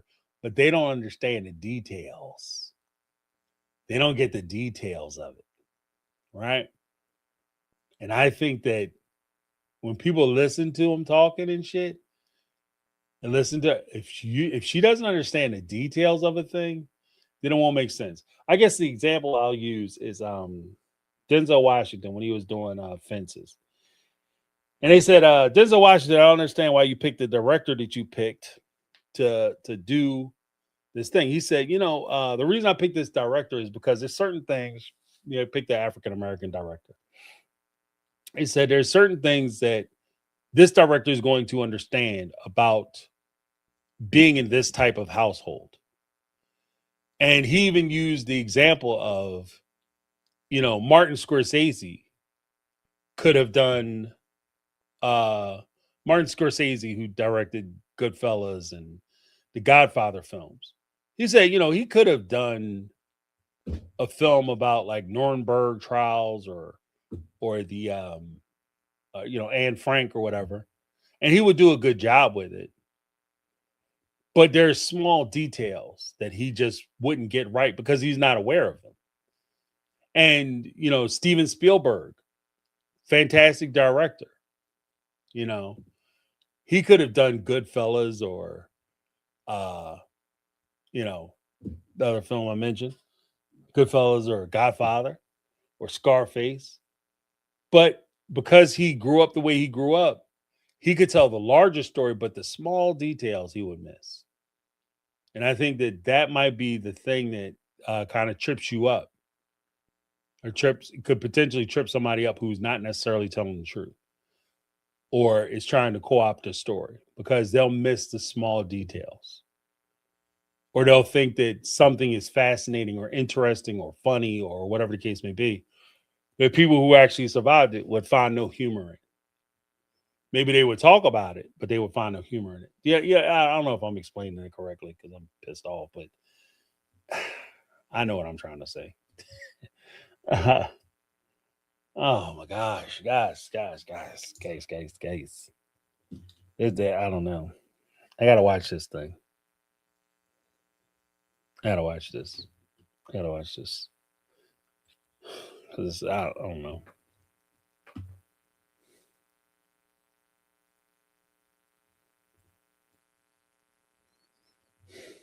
I'm so mad. Like I can't believe how mad I am right now. It's so crazy. That was 30 years ago. I don't give a shit if it was yesterday. I'm still pissed. I just found out about it today, so I'm mad today.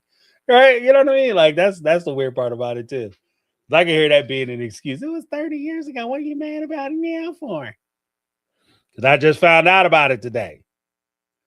It's like and I even use the example. Like I'm not shy about this shit. If something were to happen to my kids, 15 years ago, and I just found out about it today, I'm mad today. Ain't no statute of limitations on my anger. You know what I mean? And I don't give a shit. Like if I found out, like, oh well, James, that guy who did that thing to your daughter, yeah, he's crippled and crazy at the resting home. I'm going to the resting home, push that dude down some steps. You know what I mean? He about to meet some steps. Like, what are you talking about? I don't give a shit. He 20 years ago, 30 years ago, what his condition is today. My man is gonna be Wild Man Willie. I'll be like, this dude just jumped off the steps. He went up to the roof and he jumped off. I don't know how he got himself out that wheelchair. I don't know. I'm telling you, it'll get wild, boy.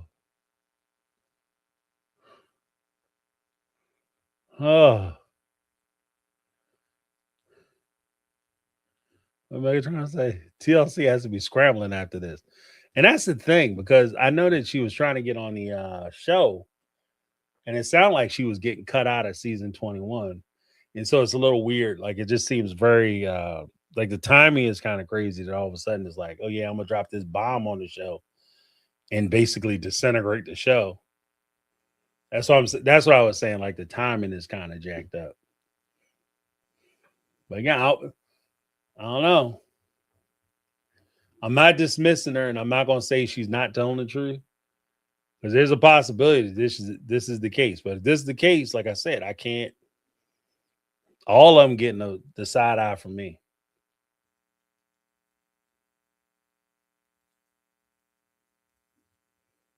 This is Brittany, not Brittany. Yeah, just when I was considering maybe watching the show. Never mind. Yeah, I know that's what I'm at. Like I'm already like y'all already got me on the fence. But I'm like, do I really want to cover this shit? And if you come out with some stuff like this, I can't cover it now because I refuse to put money in their pocket.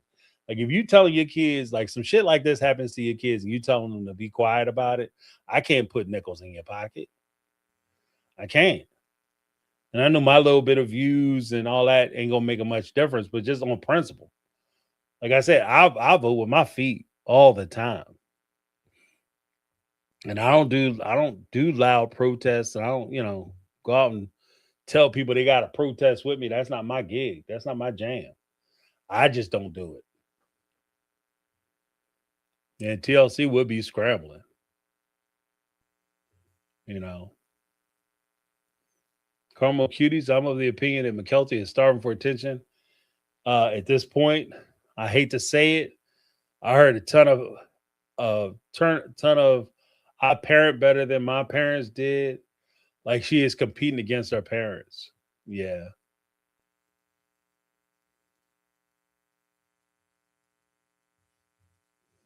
And TLCL said, when adults dismiss it, my blood boils. Yeah, it's your fault. Anything that happens after, like if you're told about this, and this, I'm very, very, very serious about this shit.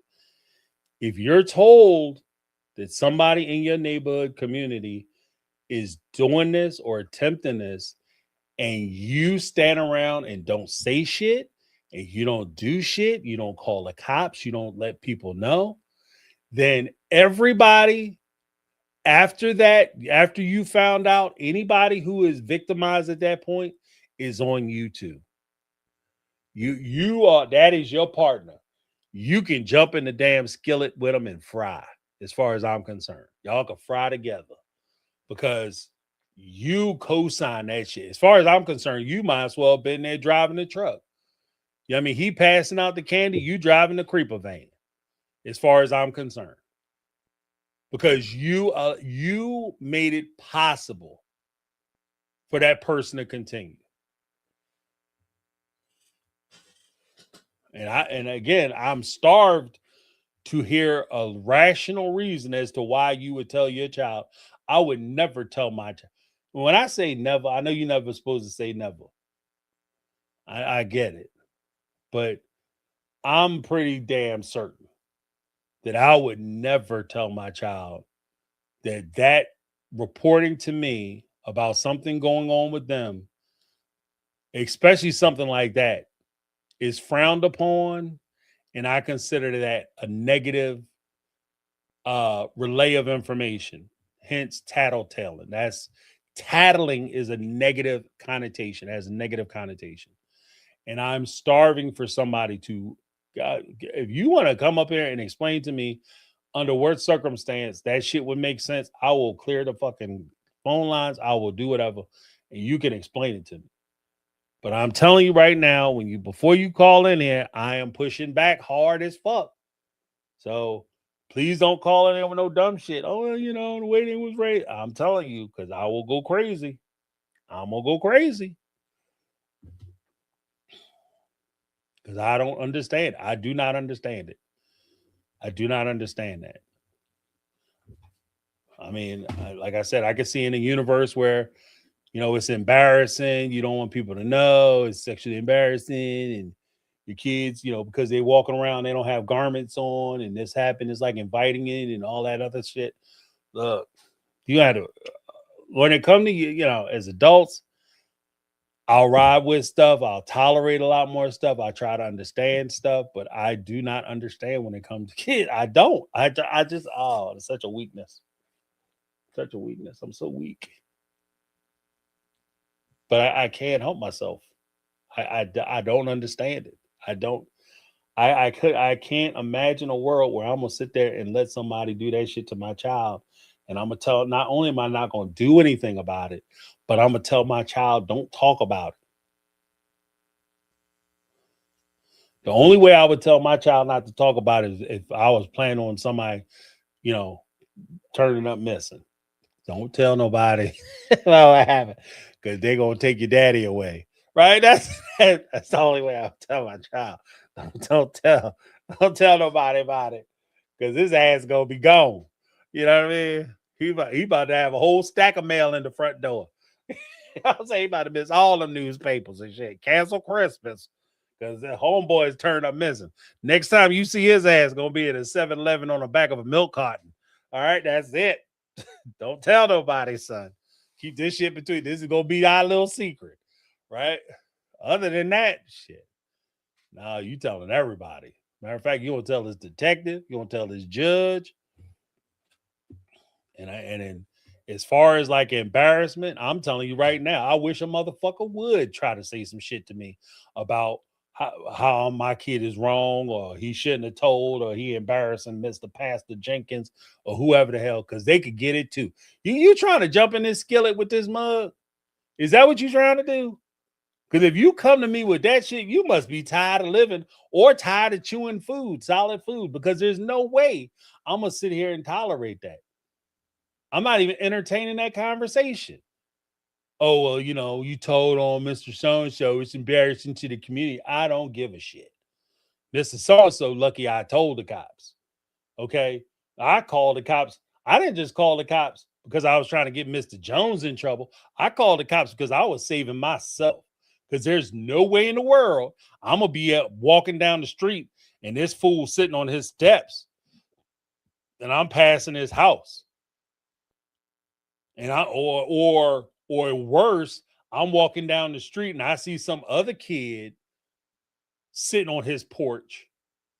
Ain't nowhere in the world. I called the cops. I called the cops, not just for him, not just for my child. I called the cops for myself because I can't do it. I could not do it.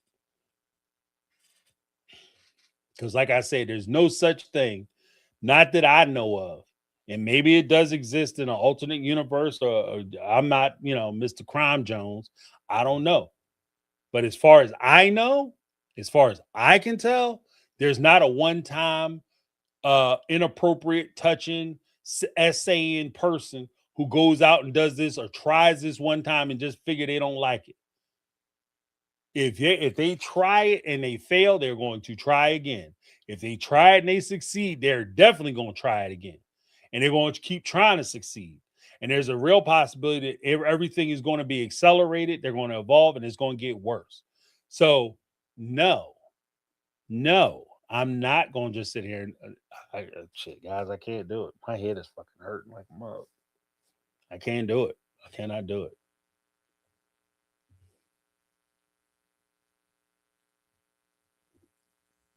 Katie said, "Mega TLC is scrambling. I'm not convinced she didn't try to burn the whole damn show down." Yeah, and that's Brittany. That's the question. Has Christina or anyone else addressed it? Because they're going to have to. They have to. Like she put them in a position where they're going to have to talk about this. They have to talk about this. This is not something you can just sweep under the rug. That's not something you can just blow past and, oh, we're just going to pretend like no, everything's normal. Oh, look at Cody and Robin. They keep going out to dinners together. Yeah, yeah, yeah. You know what I mean? Man, I was with Cody. I used to live in the basement. Shit. If this is true, when you was with Cody, all y'all asses should have been living in the jail, in the basement under the jail, because you were part of it too. I don't know, man. Oh, my stomach hurts. Carmel Cuties, it's annoying to hear her 5-year-old counts to 20. Her 5 years old counts to 20. That tells me she's delayed then. Yeah, right. She's 5 and she just said her name for the first time. It's incredible. That tells me she's delayed then. No way this is on track when most 5-year-olds are reading in kindergarten. Yeah, right. Yeah, by the time they 5, technically they should be able to count to 100. Because that used to be the kindergarten standard. Like going into kindergarten, you count to 100. So you're right, Caramel Kitties. Oh man, my stomach is fucked up.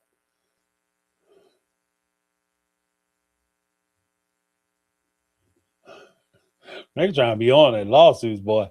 Can the children from these TLC shows get a class action suit against them ASAP? I guess. Uh,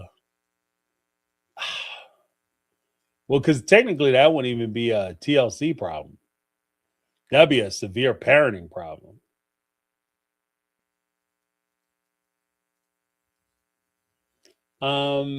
What is it, Jody?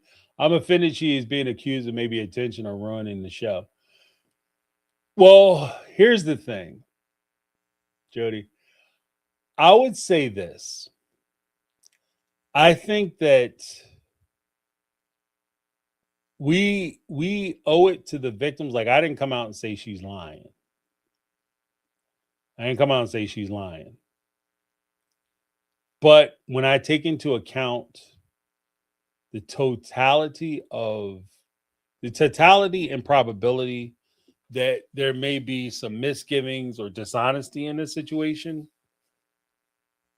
I cannot ignore the possibility she may be not telling the truth. Because this is truly, truly, truly something that's coming out of nowhere. Like, this is just something that she just dropped on the fan base out of nowhere. No prompt, no lead up, nothing. She just came out and said this thing. So there will be skepticism. And I don't mind the skepticism. And if anything, like, I understand that there was a huge movement where we believe all victims. Here's the problem with that. When you say we believe all victims, all that has to happen for you to unfurl that entire thing is for you to demonstrate one or two instances where the victims have lied. And because you say believe all victims, because nobody would lie about, that's the underlying principle, that nobody would lie about this. When you demonstrate that there is one or two people who would lie about it, that opens not only the door, that opens the floodgates of where nobody gets believed. And any accusation from that point becomes an uphill battle. That's part of the reason why I take the position that if this is something that is either best view of this situation, most charitable explanation I can give, if this is something that she had just misspoke on, or she said something in such a way where she doesn't actually believe it, and she just said it, and oh my goodness, I can't believe it took off the way it did. I need to retract this because it gives the wrong impression. I thought it was a kind of a tongue-in-cheek thing to say, but I didn't realize the damage it was going to do. Then that has to be very clear. But if this is something that, like I said, if this is something where if we believe what she's saying, then any one of the adults, and this is excluding Robin, because by the time Robin came into the family, McKelty was already a teenager. So I'm assuming that this is not something like, you don't tell a teenager, don't be tattletale. So I'm assuming that this is something that happened when McKelty was a child, a younger child, which would predate Robin coming into the family. So in that regard, Robin has nothing to do with this. She has nothing to do with this. In which case, it would fall on the four adults, especially when you sit there and say that the mothers were all mothers to all the children, and they were all involved. And Cody was the greatest parent ever. He was the most involved dad ever. And then something like this happens, that means they all knew about it and they all covered it up. And if that's the case, I can't fuck with them no more. Period. I can't mess with you no more at that point. Because everything else that you have gone through, everything else that you've endured, as far as embarrassment of your husband cheating on you, treating you like shit, ignoring you, isolating you, ripping you off for money, all of that pales, as far as I'm concerned, all of that pales in comparison to you giving your children to some stranger. That all that pales into comparison. So I'm trying to be fair, like by trying to understand what's going on, especially because I haven't seen the interview. I haven't seen McKelty's statements, and I have yet to see or hear about. I just found out about McKelty's statements, so I've certainly haven't heard any responses or follow-ups or defenses from the parents. Because if this is something that she's saying happened, they have to come out and justify why they said what they said, how they said it. And this shit has to make sense to me. And to be honest with you, from where I'm sitting right now, I don't know how they would do that. I don't. And so before, like, this is my attempt to give opportunity before I burn the whole damn thing down. Because if I believe her right off the top and I don't question what McKelty's saying, then I got to burn it all down.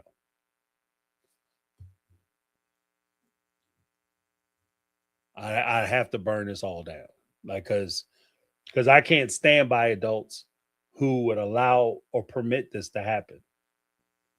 It goes against my moral code. Like I like they always had like the little sci-fi shows. They have the androids and the robots, and they have like these prime directives, like don't hurt human beings or whatever the hell, serve humanity. That's one of my prime directives. It's punched into my heart, like it's hardwired into my soul. I cannot stand around and watch a child be taken advantage of, and then have people who are supposed to be protecting that child and responsible for that child stand around and allow that shit to happen. I cannot be okay with that. I'm not okay with it. And to be honest with you, there are things about myself that I recognize that I do wrong and I may have interpreted wrong and I have to improve and I have to work on myself. As far as I'm concerned, that's not one of the things I'm gonna put in that bucket. I am not putting that in the bucket that I'm gonna somehow excuse. I'm going to excuse somebody who lets somebody get away with diddling their kid. I'm not gonna ever be okay with that. I don't ever want to change that about myself. You know what I mean? There's shit I would change about me tomorrow if I could, right? But that's not one of them. That is not one of them. That is not. I'm not changing that. We just gonna have to ride with that one. It's gonna have to be what it is because I am not changing that shit. Like I am not going. I'm not pardoning that. I'm not excusing. I'm not overlooking it. If you let that look, because I'm not just thinking about your kids. This goes beyond your kids. This goes to the community. You cannot have people in the community. Don't tell. Don't embarrass somebody. Don't say nothing because we're gonna have people in the community just doing this to people. No, no, no, no, no. Not on my watch.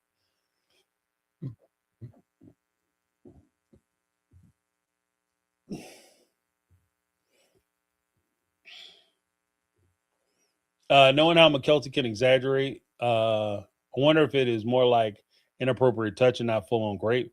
Just a thought, still essay though. Well, see, and that's the thing too. Like, what's inappropriate touching?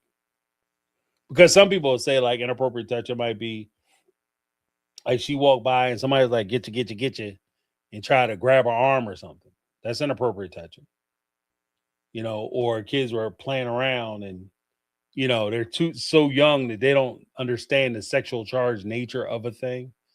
Or maybe they saw the wrong thing on TV and they might have gripped somebody, grabbed somebody the wrong way. That's completely different than the accusation that you were that this thing happened to you. But even if that were the case, here's my thing. Even if that were the case, it was completely innocent, or on the far end, it was completely nefarious. You don't ever tell your child that if something happens, you don't come back and say nothing. I don't want that to be a discretionary thing where they just, weigh whether they should tell me that this thing happened to them or not. If something happens to you, I want to be involved. I want to know about it. I want to talk about it. And I want to be able to share with you. I want to be the one to have the conversation with you about what happened to you, how you feel, and how it made you feel, and what we can do moving forward, whether it was completely innocuous or completely out of pocket. But I'm not going to tell my kid like don't because let's pretend that it was just something that was like a kid game or whatever, and it went too far. Like catch a girl. I want to say catch a girl, kiss a girl, because that's kind of crazy if she don't want to play. But catch a girl, hug a girl. There's a cute boy playing and a boy that she's not really attracted to. But unfortunately for her, the cute boy ain't chasing her, and unattractive boy is fast as hell because he on the track team. He catch her, he give her a hug. Inappropriate touching, yes, but she signed up for the game, yes. And maybe she didn't want to have to give him a hug, but she did anyway. And she feels funny about it. And she comes home and tells me about it. We can sit down and have a conversation about it, but I'm not going to tell her, don't, well, you know, that's snitching. Don't come back and tell on me, especially when you volunteered to do it. No, you come back and tell me about it. We could talk about it, and I could tell you better strategies for you to get more of an outcome that you want. First and foremost, don't play games that you don't want to play. That would be my advice. You learned a lesson today. Don't sign up for shit you don't want to participate in.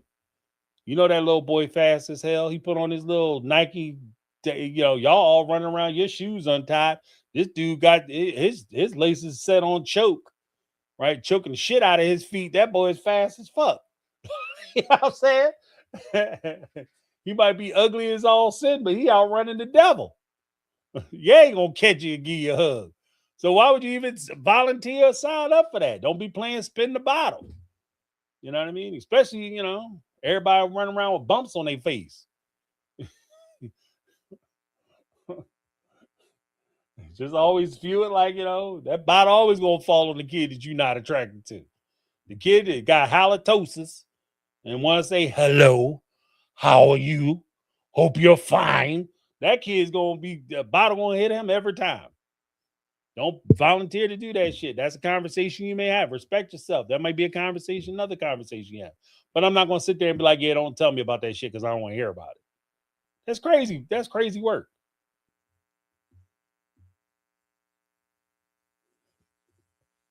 Yeah, and I'm with Katie. If she blew the show up, then the show should have been blown up a while ago. Shame on you for not blowing the show up a while ago.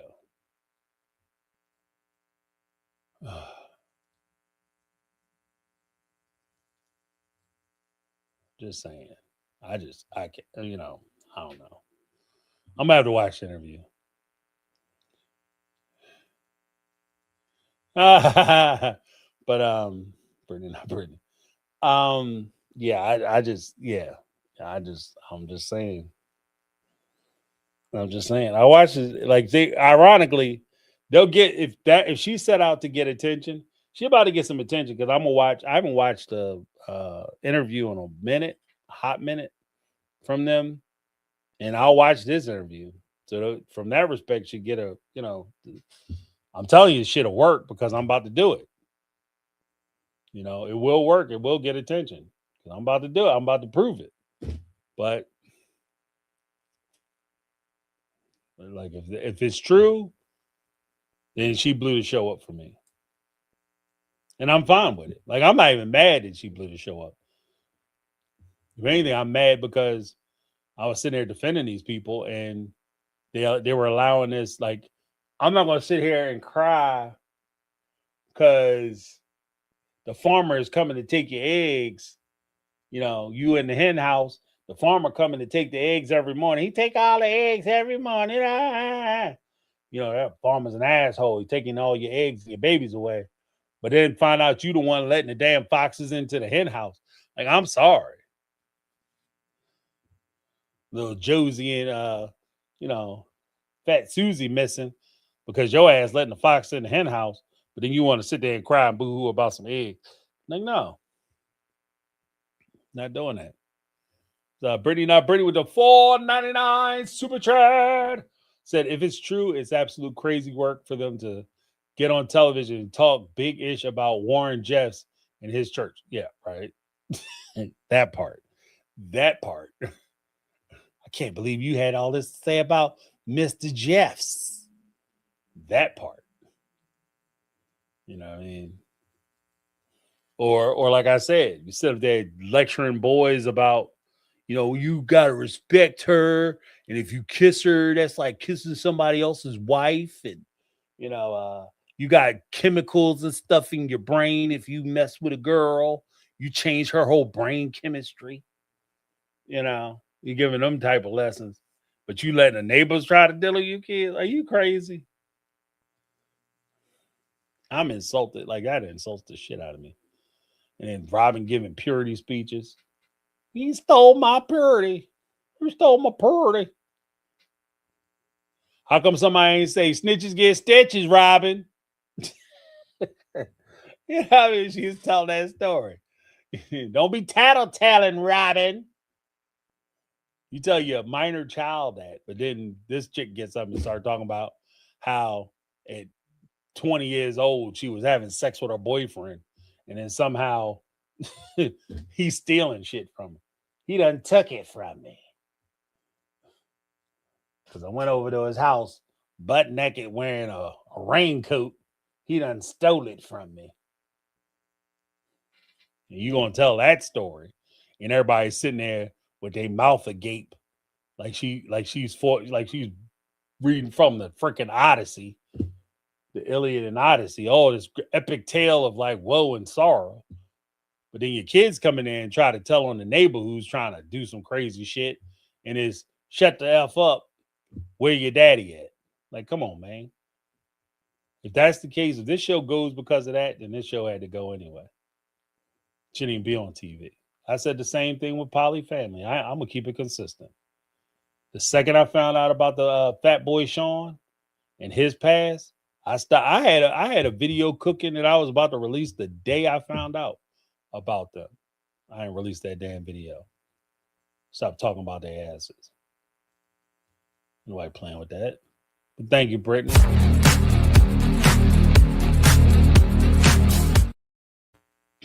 Like I said, to me, that is not a game. Shit is not a game. It's not a game. It's not a talking point. It's not a show topic. It's not something that we just going to throw around for entertainment purposes and sniggle and giggle about and then talk about like, oh, this is something we could talk about, y'all. We could sink our teeth in this. No, absolutely not. Absolutely not. If people are involved with this shit, they need to be punished. People need to go to jail. And as far as I'm concerned, like I said, I'll say it at least a dozen times on this, and I'll say it a dozen more times after this. If you are a parent and somebody try to do something like this with your kid, and you tell your kid, yo, you don't call the cops, you don't get the authorities involved, you don't go over to the house yourself and try to adjust the situation, but instead you tell your child to be quiet, you should never be around children ever. I don't care if you had the kids. I don't care if you went through 3 days of labor, 7 bags of epidural. They should never let you in a room with a child again. Period. And if that's something that she said, like if I found out that was what Christine Truly's damn near 16 years old now, they need to go get Truly up out the crib. Straight up. You're unfit. At that point, as far as I'm concerned, you're unfit. And I'm not gonna sit there and make excuses for you. Oh, sometimes shit happens. Nope. You don't tell your kids that no. I'm sorry. Let me stop. Karma Kitties, that interview was off to me. Okay, see, yeah. Karma Kitties I trust. You know what I mean? And she say, like I said, people with experience, people who know. And if somebody know and they say, yeah, I listened to that bullshit, there's something wrong with the story. I don't know what it is. Can't put my finger on it. And I might have to defer to the expert. You know what I mean? Karma Kitty's gonna be my expert in this situation. That interview was off to me.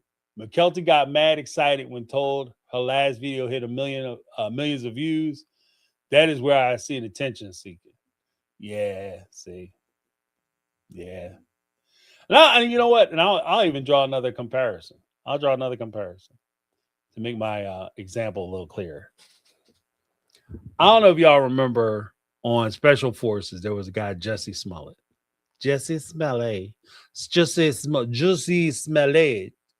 Or Jesse Smollett, as I call him now, J. Smee. When he came out and told his story, I laughed when Dave Chappelle, he did a whole bit about Jussie Smollett. And he said that some of the groups came out and they were mad, like, y'all not backing up Jesse Smollett. Black community ain't backing up Jesse Smollett. I remember that shit. Cause I remember when I first heard about it, what made me laugh when Dave Chappelle told that joke was that he said exactly what I said. He said exactly what I said. I'm listening to the story and I'm like, this shit don't sound right. I can't say for sure everything he's saying ain't right. But as a person who's been involved with some sticky shit, like sticky situations, as far as like dealing with people, because like I said, I go everywhere by myself, and you find yourself, and sometimes you find yourself in some precarious situations. And as a person who's been in the precarious situations, I'm telling you that the shit he was saying didn't sound right. I couldn't pin down like exactly what. Well, I knew a couple places where it just didn't make sense to me. Like, why the fuck? Like, even the Subway sandwich shit, that's what, like, I was cracking up when he said that. Like, you went out 4 in the morning for a Subway sandwich? Like, that's what I was thinking. Who the fuck goes out for Subway sandwich? I barely would go into a Subway if I was hungry and passing a Subway. You know what I mean? Like, who goes, like, intentionally goes to Subway, right? And especially when you got money. Like, Jesse was doing well financially. So you got money, like, if you brokey, you're a brokey. Like, yeah, Subway, I don't know. I'm making life choices, but there were a few things I was looking at, like, yeah, this shit don't sound right because it just didn't ring right. It didn't. The whole story was off, and that's what I was saying. Like, I don't know, his story is off. Ah,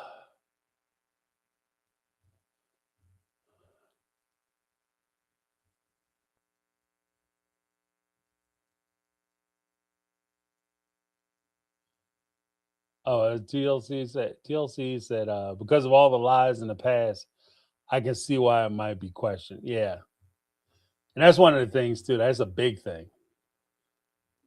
And that's actually like, and I'll close on this because that was actually one of the things that, like, I told my kids, like, early on, when you talk about integrity and honesty, and you talk about like the importance of being able to build a reputation. It takes you a lifetime to build a reputation, and you can destroy that same lifetime of effort in moments and words that aren't true, right?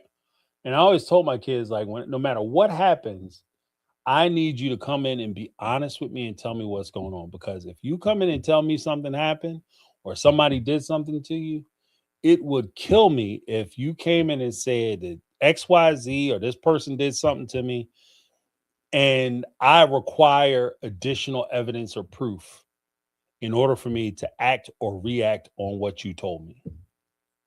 That part of me would die knowing I had to do that because I can't trust you.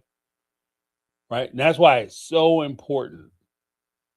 It's so important that you be honest and forthright from the beginning, because the Brown family spent so much time lying and deceiving the audience, manipulating the audience, taking advantage of the audience, and our desire to want to be fair and just and even and open-minded.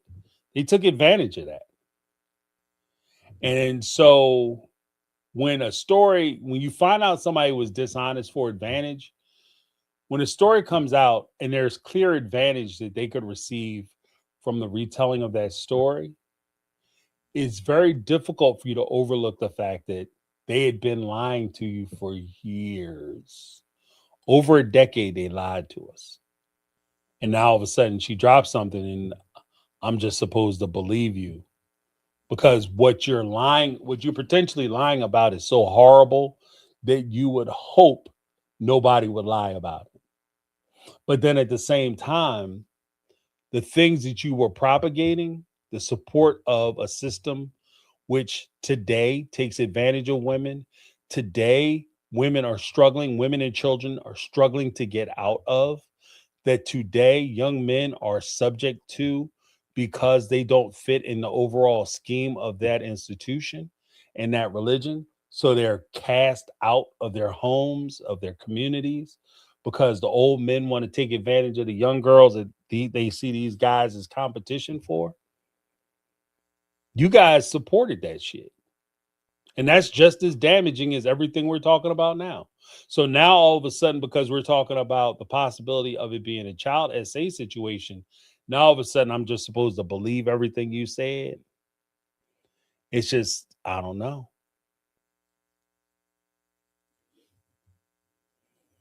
It's a uphill climb. I'm just saying, like you have there requires additional context. What's this? Brittany, not Brittany. When Jesse's story first broke, I believed him. When the footage of him standing there with that noose still wrapped around his neck, I said, well, damn. Yeah, right. Yeah, right. I was like, that's the first thing you do. Like, oh, I was preserving the evidence. Ain't nobody trying to preserve no evidence. Like, shit. If I'm wearing a trench coat and somebody takes shots at me and there's holes in the trench coat, I ain't leaving the coat on. Taking that coat off. That shit too close. And the rope they hung around his neck, it was like that shit was like it wasn't even a rope. That was like clothesline wire. I mean, it would have got the job done, but I don't know. That's kind of it. Just didn't look like, and it was all loose. Like that's not how people do it when they trying to get you.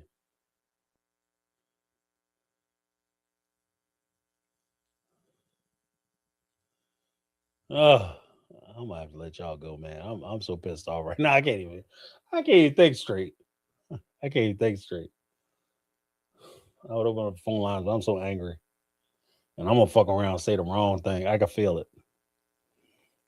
And my wife be telling me that, like, yeah, James, sometimes you just you're too honest. He gets people too much real. You know what I mean? Because it's like I said, there's some things I can't do. I can't. It almost made me tell a secret. It almost just made me tell a secret. But there's some things in life I cannot do. And when it comes to assault, that kind of assault, especially when it involves children, that's not something I play around with at all. I don't play with that. I don't think it's a laughing matter. I don't think it's a joke. I don't, Jesse Smollett thing, like he told that bullshit lie. I was insulted by it. I thought it was a ridiculous lie to tell. I think it was stupid. I think it was reprehensible, but I was not, completely outraged and pushed to a point where I have a stress headache. When it comes to the possibility or prospect that, not only is this something that potentially could have happened to a child, but the parents are telling them that if you say something, you're in the wrong for merely telling us that this thing happened to you. When I say my head is about to explode, okay? My head is about to fucking explode. I'm saying, like, my stomach is jacked up, my head is hurting, because it's I have a lot of I have a gym in the basement, and I have a heavy bag. I gotta go down. I'm gonna go downstairs and I'm gonna work the fuck out this heavy bag. You understand what I mean? Like, cause I got so much energy. I gotta get this energy off. You know, because I'm telling you, like, I can't. And if I even venture to put my children in this situation where this could have potentially happened to one of my kids,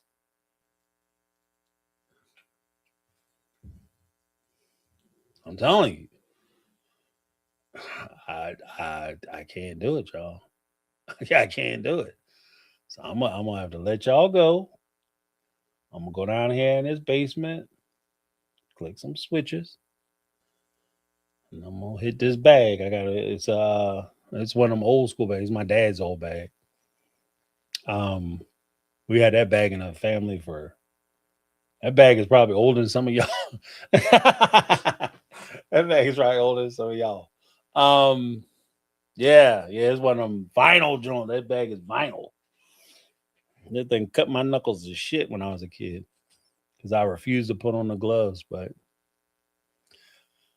yeah, I'm gonna go down here and I'm gonna work that 80-pound bag like a part-time job because I gotta burn this energy off.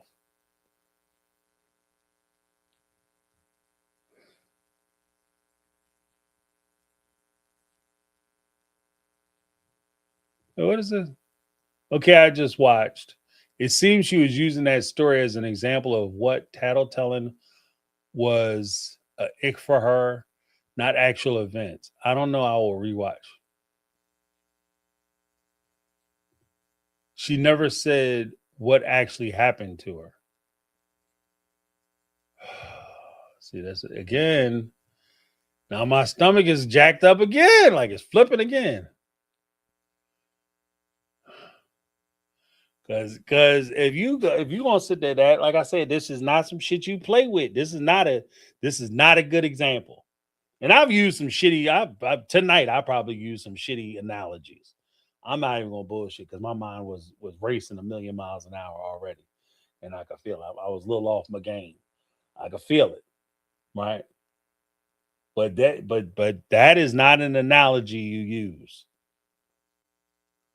You know, like that is something when you say that something like that happened to you, you have to be very intentional and very specific that this is what happened to me, and I'm letting you guys know that this is what happened, and the shit was jacked up and blah blah blah. You understand what I mean? Like this is not something to play with. I don't play when it comes to this type of shit because it's too hard for people to. It's like there's such a hard thing for people to actually live with and deal with. It's too hard for people to actually come out and share their stories. For you to sit there and try to use it as an example of like why you ain't get along with your mama. If you should have took a beat. And if you misspoke, again, if she misspoke, she need to come out and say I misspoke. Don't wait for that shit to go viral. And that's another thing. Because that's gonna piss me off too. If she wait for this shit to go viral, and I'm just throwing this out there because I don't know. I don't know shit. And I'm just saying, I don't know shit. But I'm just saying, like, if you wait for this to go viral and you come running out and say, oh no, you guys got it wrong, I'm gonna lose my mind. I'm gonna lose my mind.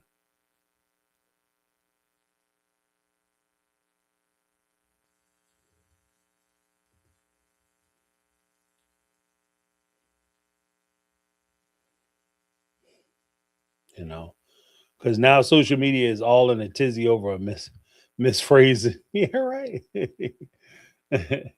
Which is also going to drive me crazy because this family also has a propensity to blame like YouTubers and everybody else. Like they say some shit, everybody reacts to the thing that they say, and then they come out and act like everybody is being completely inappropriate and somehow misjudged or misquoted or misstated what they said. Does that make sense? You understand what I mean? Like all of a sudden it's like, oh, I can't believe you guys jumped to that conclusion. That's totally wrong. Like that's what you said. You said this happened. Yeah, but that's not what I meant though. Like, don't do that.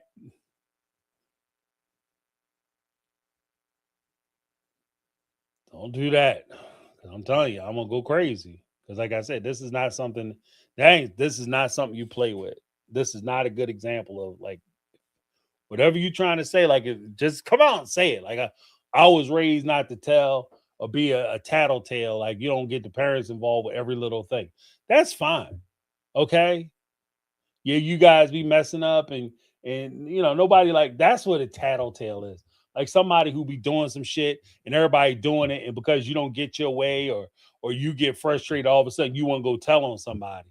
That's a damn tattletale. Like stop, go over there and play with your damn brothers or your sisters your friends. I'm gonna stop bothering me, trying to involve me and stuff. I'm not gonna be here because what you're trying to teach your kid in that respect is that I'm not going to sit here and try to regulate your relationships. You have to learn to balance and deal with your relationships how you deal with them. And so don't come running back to me every time something happens that you don't like. If something happens you don't like, tell them that you don't like it. So they cross a boundary, tell them they crossed the boundary. If you need to enforce it, you need to enforce it.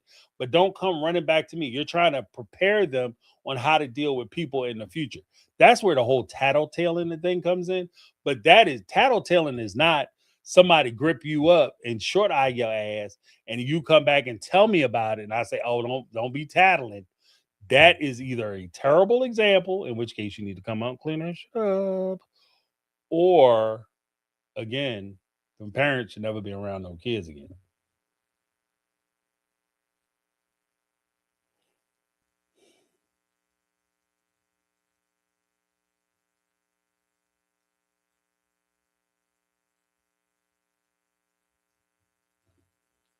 But something did happen according to her, but she stated Robin was the only one to take action about it and that she wasn't healed enough to talk about it or say what exactly happened.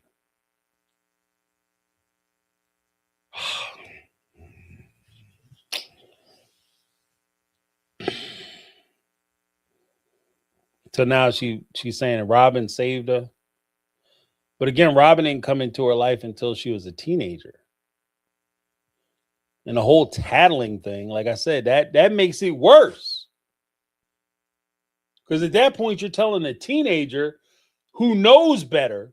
It's not like you dealing with a 3-year-old or 4-year-old. Don't you got to explain good touch, bad touch for them to be able to comprehend what actually might have happened to them. And then you say like tattling or whatever.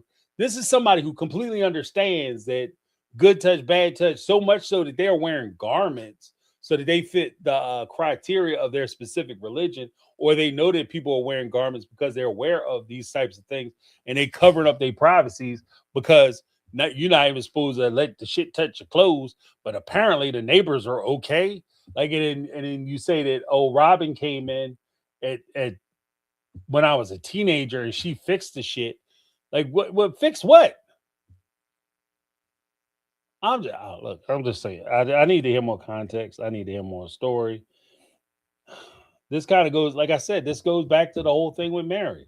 Like she's always like they're always walking up to the line of saying like implying that something happened.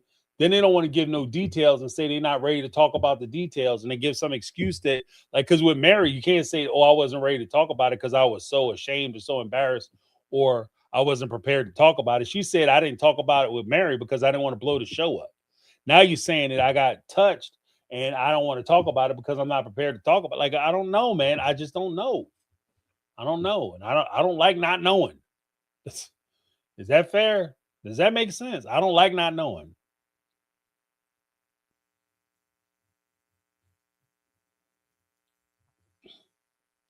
And remember Peyton saying something about Robin stopping abuse or something to that effect. Yeah, but that was supposed to be abuse that was happening within the family. Like he specifically targeted Mary. He didn't say that it was like people from outside coming in, gripping up kids, and Robin put a stop to it. She just basically said, she corrected the other parents.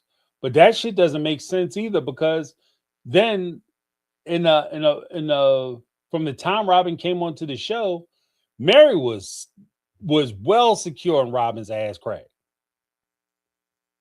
Let's call it what it is. Like so much so that like Mary went over to Robin's house and thought she was going to take Robin's kid out the damn place. Yeah, I want to take Saul on a vacation, go somewhere with Saul. Can we go? I don't feel comfortable giving Saul to you. And Mary walked out crying and shit. I don't know if y'all remember that episode. Because she thought for sure she was getting the kid, getting Solomon.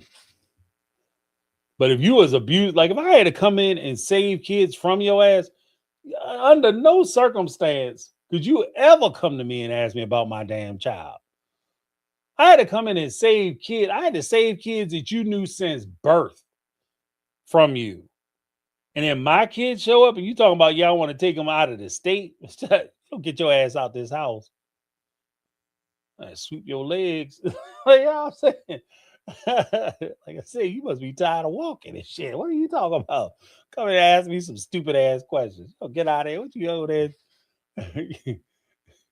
You know what I mean? They would call you meth mama because that shit don't make no sense. You cranking. Megatron. Hey, James, that's exactly what she was talking about. She would tattle and get in trouble and use the X, uh, a neighbor touching her privates. She was afraid to tell and get in trouble. I gotta watch this damn interview. In fact, shame on y'all for not making it clear what telling is. You know what I mean?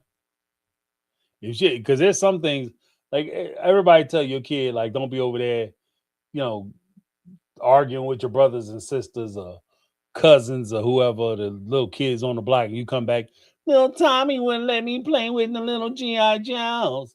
Like, you don't get your ass out the house, go down there and play them dolls.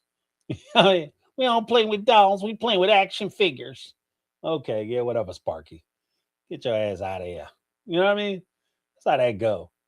You know, we tattling. That's tattling. Not, Mr. Jones keep trying to get me to come down into the basement when I'm over visiting my friend Chucky. Like Mr. Jones must be, you know what I mean? Mr. Jones must want to be out there visiting them damn rose gardens. Because why is he asking you down in the basement? Matter of fact, I'm gonna go over there and talk to Mr. Jones. I'll be right back. Ain't no way in the world. Because I want to, like, I don't never cut conversations off communications with my kids. Are you crazy? Like I said, that's how you put your kids out there. You know, you trying to put your kids in jeopardy. That's how you do it. Okay, there's two cult of culture consciousness interviews. That's what was throwing me off. YouTube was the only showing me the one from a month ago. When I searched McKelty Brown, I had to change the filters. Oh, okay.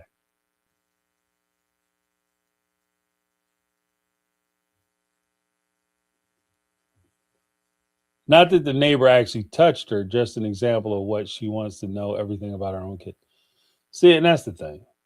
Yeah, so I'm gonna have to stop because maybe I misread this whole thing, got it all wrong.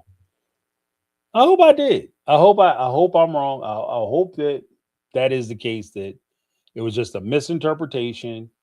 And because if it means that means she didn't lie about it, and it also means it didn't happen, which means that that's traumatic experience that she didn't have to undergo, which would make me happy. Which would make me happy.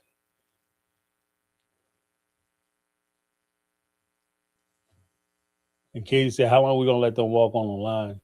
Every season they do it. Yeah, I can't. I can't. So, uh, that's why I kids so that way. Thank you. Appreciate you. That's why kids so damn whiny. Maybe the killer got me off tonight. Oh shucks, you doing what I'm about to be doing, gentleman Jack. Here I come after I work this damn bag out. Maybe the tequila got me off tonight, but y'all, let's talk about this again after we all have watched it in full. Exactly, exactly.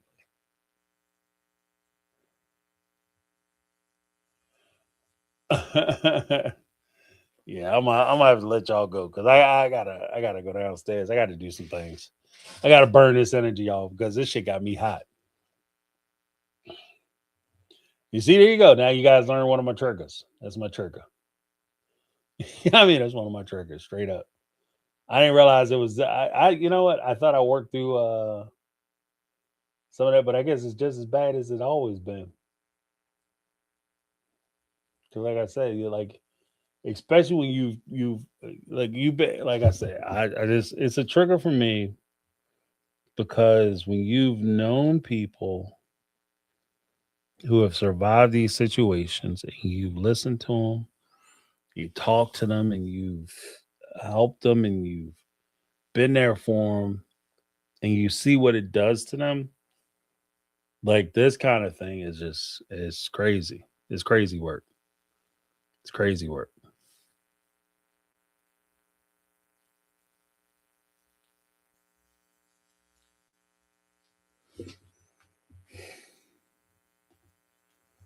If it happened, like I said, I want her to come out and tell the truth. I want her to come out and say, like, this is what happened, blah, blah, blah, and tell her story. Don't be shy. Don't be afraid. I'm not going to be mad at you if you come out and tell your story. I'm only going to be mad as if you come out and you tell a lie for clout or whatever. Then I'll be pissed. But if you come out and tell your story, I'll fight you. I'll fight for you. I'll defend you.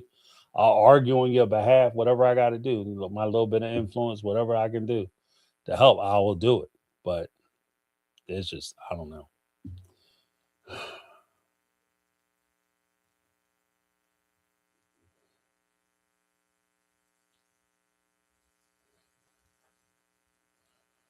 You know, but yeah, I can't do that shit.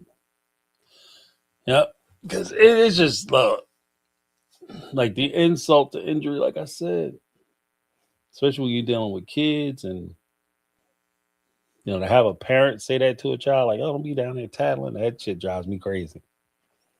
Or kids, because I mean, like I can't tell you how many times I've talked to people. They say that they went and told their parents, and their parents, for whatever reason, try to cover it up or tell them to keep it a secret, or you know, couple cases like I can think of, like off the top of my head, where damn parent knew the shit was going on, but didn't want to lose their boyfriend. So, in an effort to keep their boyfriend around, they were sacrificing their child. You know what I mean? And part of that, again, nobody wants to get caught, so you can't tell nobody. Or they come to you and tell you, like, this is what Mr. Joe is sneaking down the hallway when you go to sleep. Come to find out, mom full aware. She wide awake, pretending to be asleep when he get his ass up out of bed and walk down the hall. And then when the child tell her mom, this is what's going on, mom sitting there telling the child, no, no, no, you got it wrong. No, no, no. Why you trying to ruin my relationship? No, no, no. You making shit up. No, no, no. And she looking at the little girl like she her rival. You understand what I mean? It's disgusting. It's disgusting. So when I hear shit like that, that's what that puts me in mind of. Like that, those kind of stories. Like it's an inconvenience to me that this thing is happening to you, but it inconveniences me or it puts me in a bad situation. So therefore I'm going to ignore the thing that's happening to you, that's affecting you, that's traumatizing you, because it makes me feel bad. It hurts my fifis. You know what I mean? So yeah, I'm pissed off. I can feel it. I'm pissed off. Uh shouldn't let people get to me like that. Especially without all the information. That's my feeling. That's my feeling. Brittany, not Brittany. It's a valid trigger to have. It sounds like you manage it in a healthy way. You're going to go work out instead of taking it out on someone else. Yeah, yeah. Got to burn that energy off. And some shit you can't carry around with you, and then you're just a powder keg. Some of these maniacs go to the damn stores and be cussing out the clerks and shit. Like, what are you doing? You know what I mean? Ain't got nothing to do with you. Oh God, help me. Carmen Hughes, am I taking reality? I said you need to watch it for yourself. Go hit the bag, take some Advil or something stronger, get something cold to drink, and go watch it. I'm just saying, yeah, I'm gonna go watch it. I'm gonna go watch it.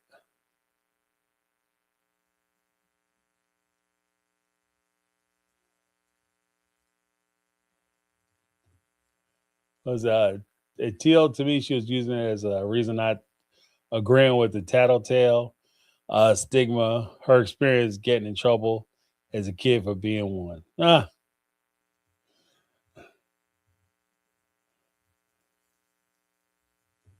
She was a tattletale as a kid. She got in trouble a lot for it. And when something happened to her, she was too scared to tell because she felt like she would get in trouble. Oh,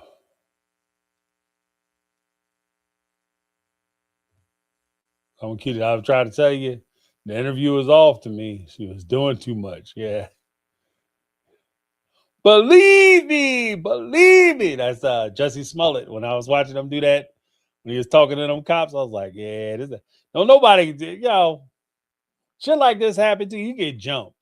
Ain't nobody ever try to string me up, but I've been in situations you get jumped.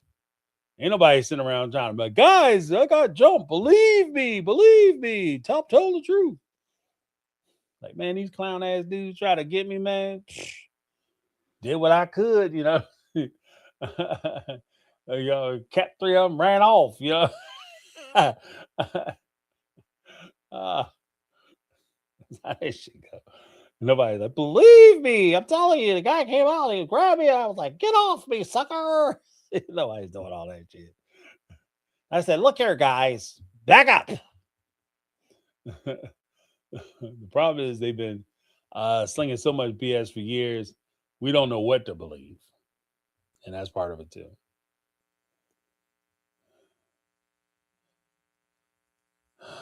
Uh,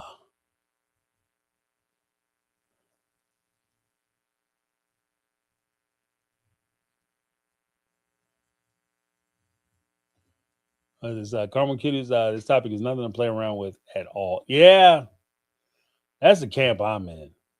I'm in like, you know, I'm in that camp. Like, yeah, this is not. This is not. If you want to do like, because I've like I said, I've flubbed some analogies before. I don't think that this is really a good analogy. You know what I mean? This is so hot, it's so radioactive. This is plutonium. Okay, this fucking plutonium. So this shit is so hot that there's no reason to even be playing around with it. Like, don't touch it unless it's real. Like, I would never even imply that this kind of thing happened, because you can ruin, like, this could ruin lives.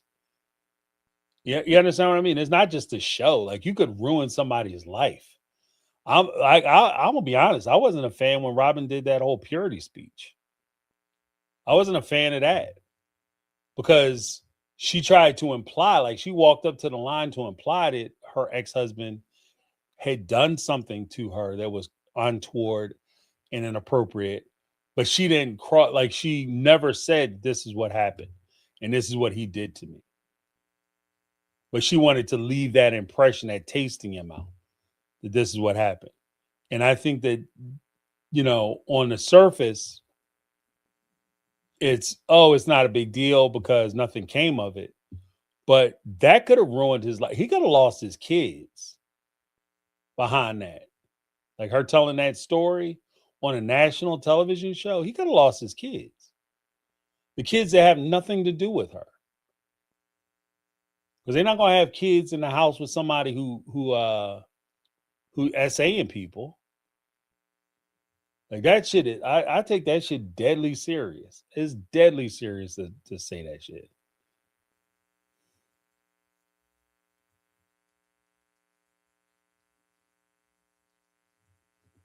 It's just Carmen Kitties. Y'all go and watch it. As a survivor and a mother, I don't play with the subject and kids either. Yeah. Yeah, that's where I'm at.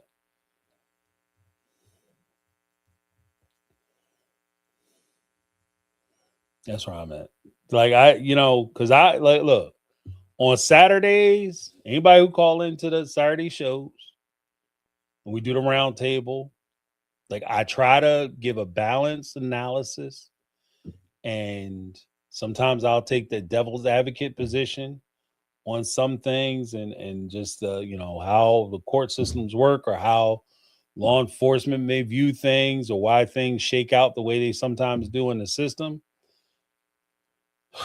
But please don't confuse that with me being understanding, because I don't understand the shit. I don't get it. Like, I don't have a tolerance for it. I don't. Like, I'm trying to be rational. I'm trying to be reasonable.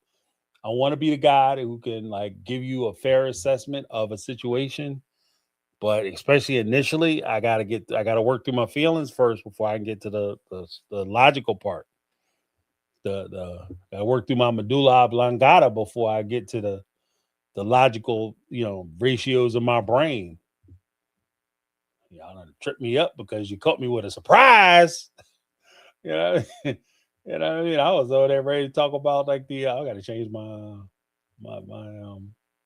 thumbnail. People gonna be tuning in thinking they gonna hear one thing, you hear something else. But yeah, I was ready to talk about one thing, then all of a sudden, Surprise, surprise.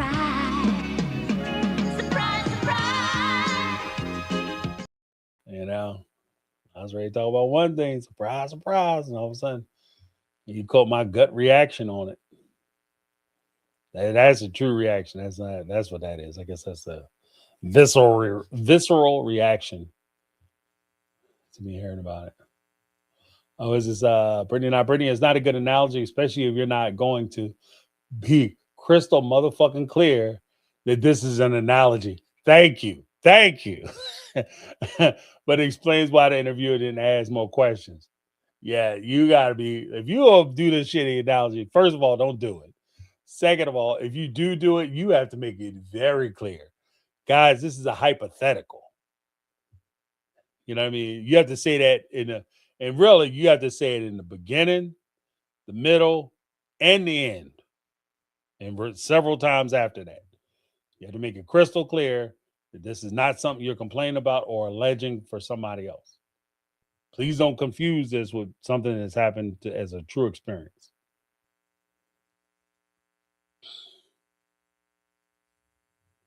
Yeah, yeah. Making sure I can imagine all past brown neighbors clutching their pearls and calling attorneys about now. Yeah, because that's the weird thing too. Because when people get on TV, there's always like that, especially because early on the show was popular, especially in that community. So when people were living next to them, like, oh, that's my neighbor. That's my neighbor. You telling everybody that's your neighbor. Only have somebody come out years later, like, yeah, my neighbor was trying to, you know, you know, little ditty like Jack and Diane back when we was kids. And all of a sudden, everybody remembered that you was their damn neighbor, and they started asking the question, "Is it you?" No, shit. I said, you gonna have to be, and that's when the phone gonna start ringing. That's when the phone gonna start ringing because them neighbors are gonna start calling up, McKelty, whoever they get in touch with, and be like, you need to start dropping names because people know I live next to you, and I need them to understand it wasn't me, and it needs to come out of your mouth. It can't come from me because the more I deny it and say it wasn't me, the more I'm gonna look guilty. So I need you to come out and start, like you talk about tattletaling. You're gonna have to drop some names, you know.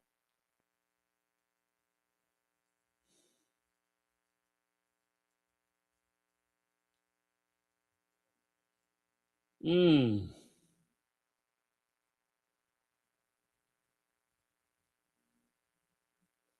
Yeah, guys. I gotta bounce. I gotta go. That's all mad as shit. And I gotta watch this video for myself. I might do a review on the video talking about it. Um,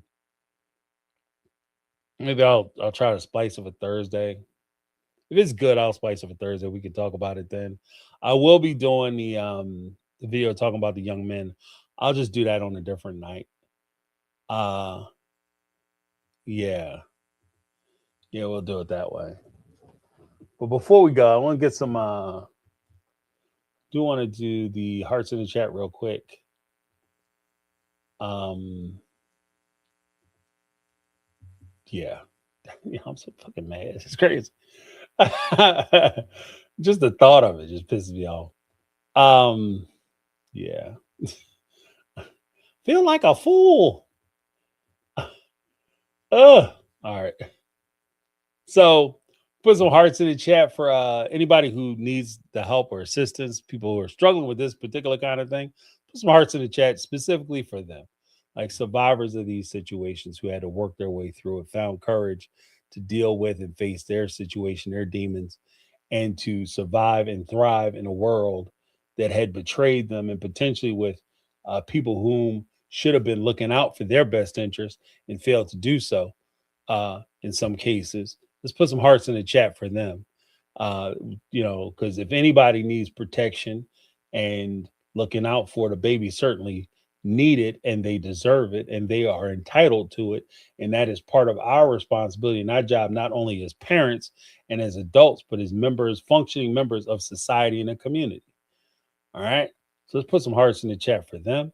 Let's also get some hearts in the chat for Kitty, Negla 3, Brittany Not Brittany, Jody Periscala, Carmel Cuties, Megatron, Miss Betty, Kathy Ferrand, Allison Gaines, Marlo Peterson, and Team Ty, Lit Mom, and Susie Q.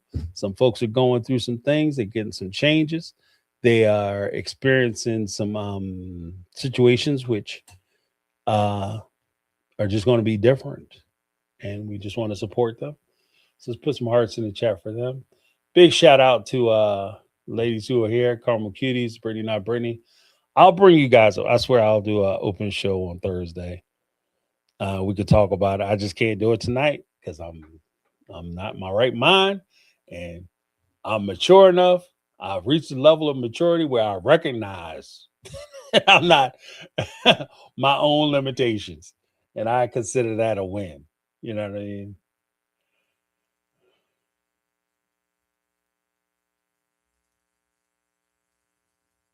TLC, TLCs. I'm sorry. Um, we'll keep you in our thoughts and prayers, Teal. I said just got my where's that? Just got my biopsies back from my moles, and they tested positive for cancer. Oh, we'll definitely keep you in the prayers, TLCs. You're in the Hartswood chat, right?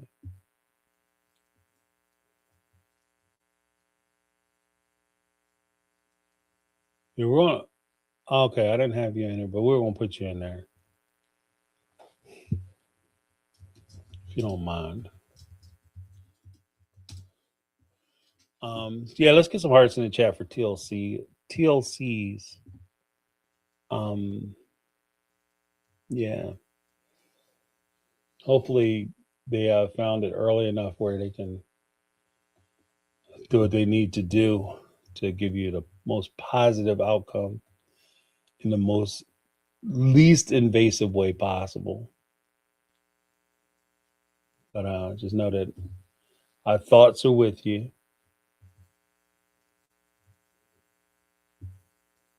You know, yeah, cancer's a motherfucker.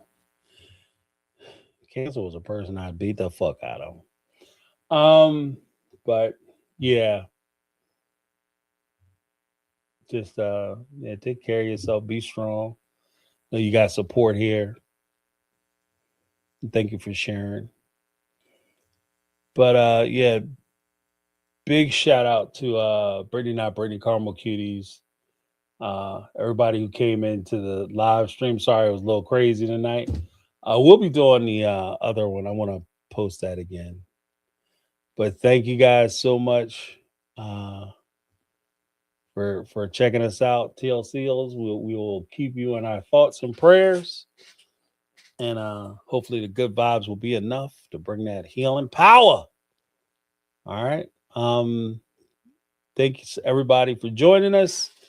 Make sure you go and if you have excess energy, make sure you go out and burn it in a positive way. Take a walk around the block if you got to. Or if you got weights in the basement like I do, go down there and pump some weights. Hit some of these bags. You know, I like hitting the bags because the bags don't press charges. But yeah. Thank you guys so much for hanging out. I appreciate you.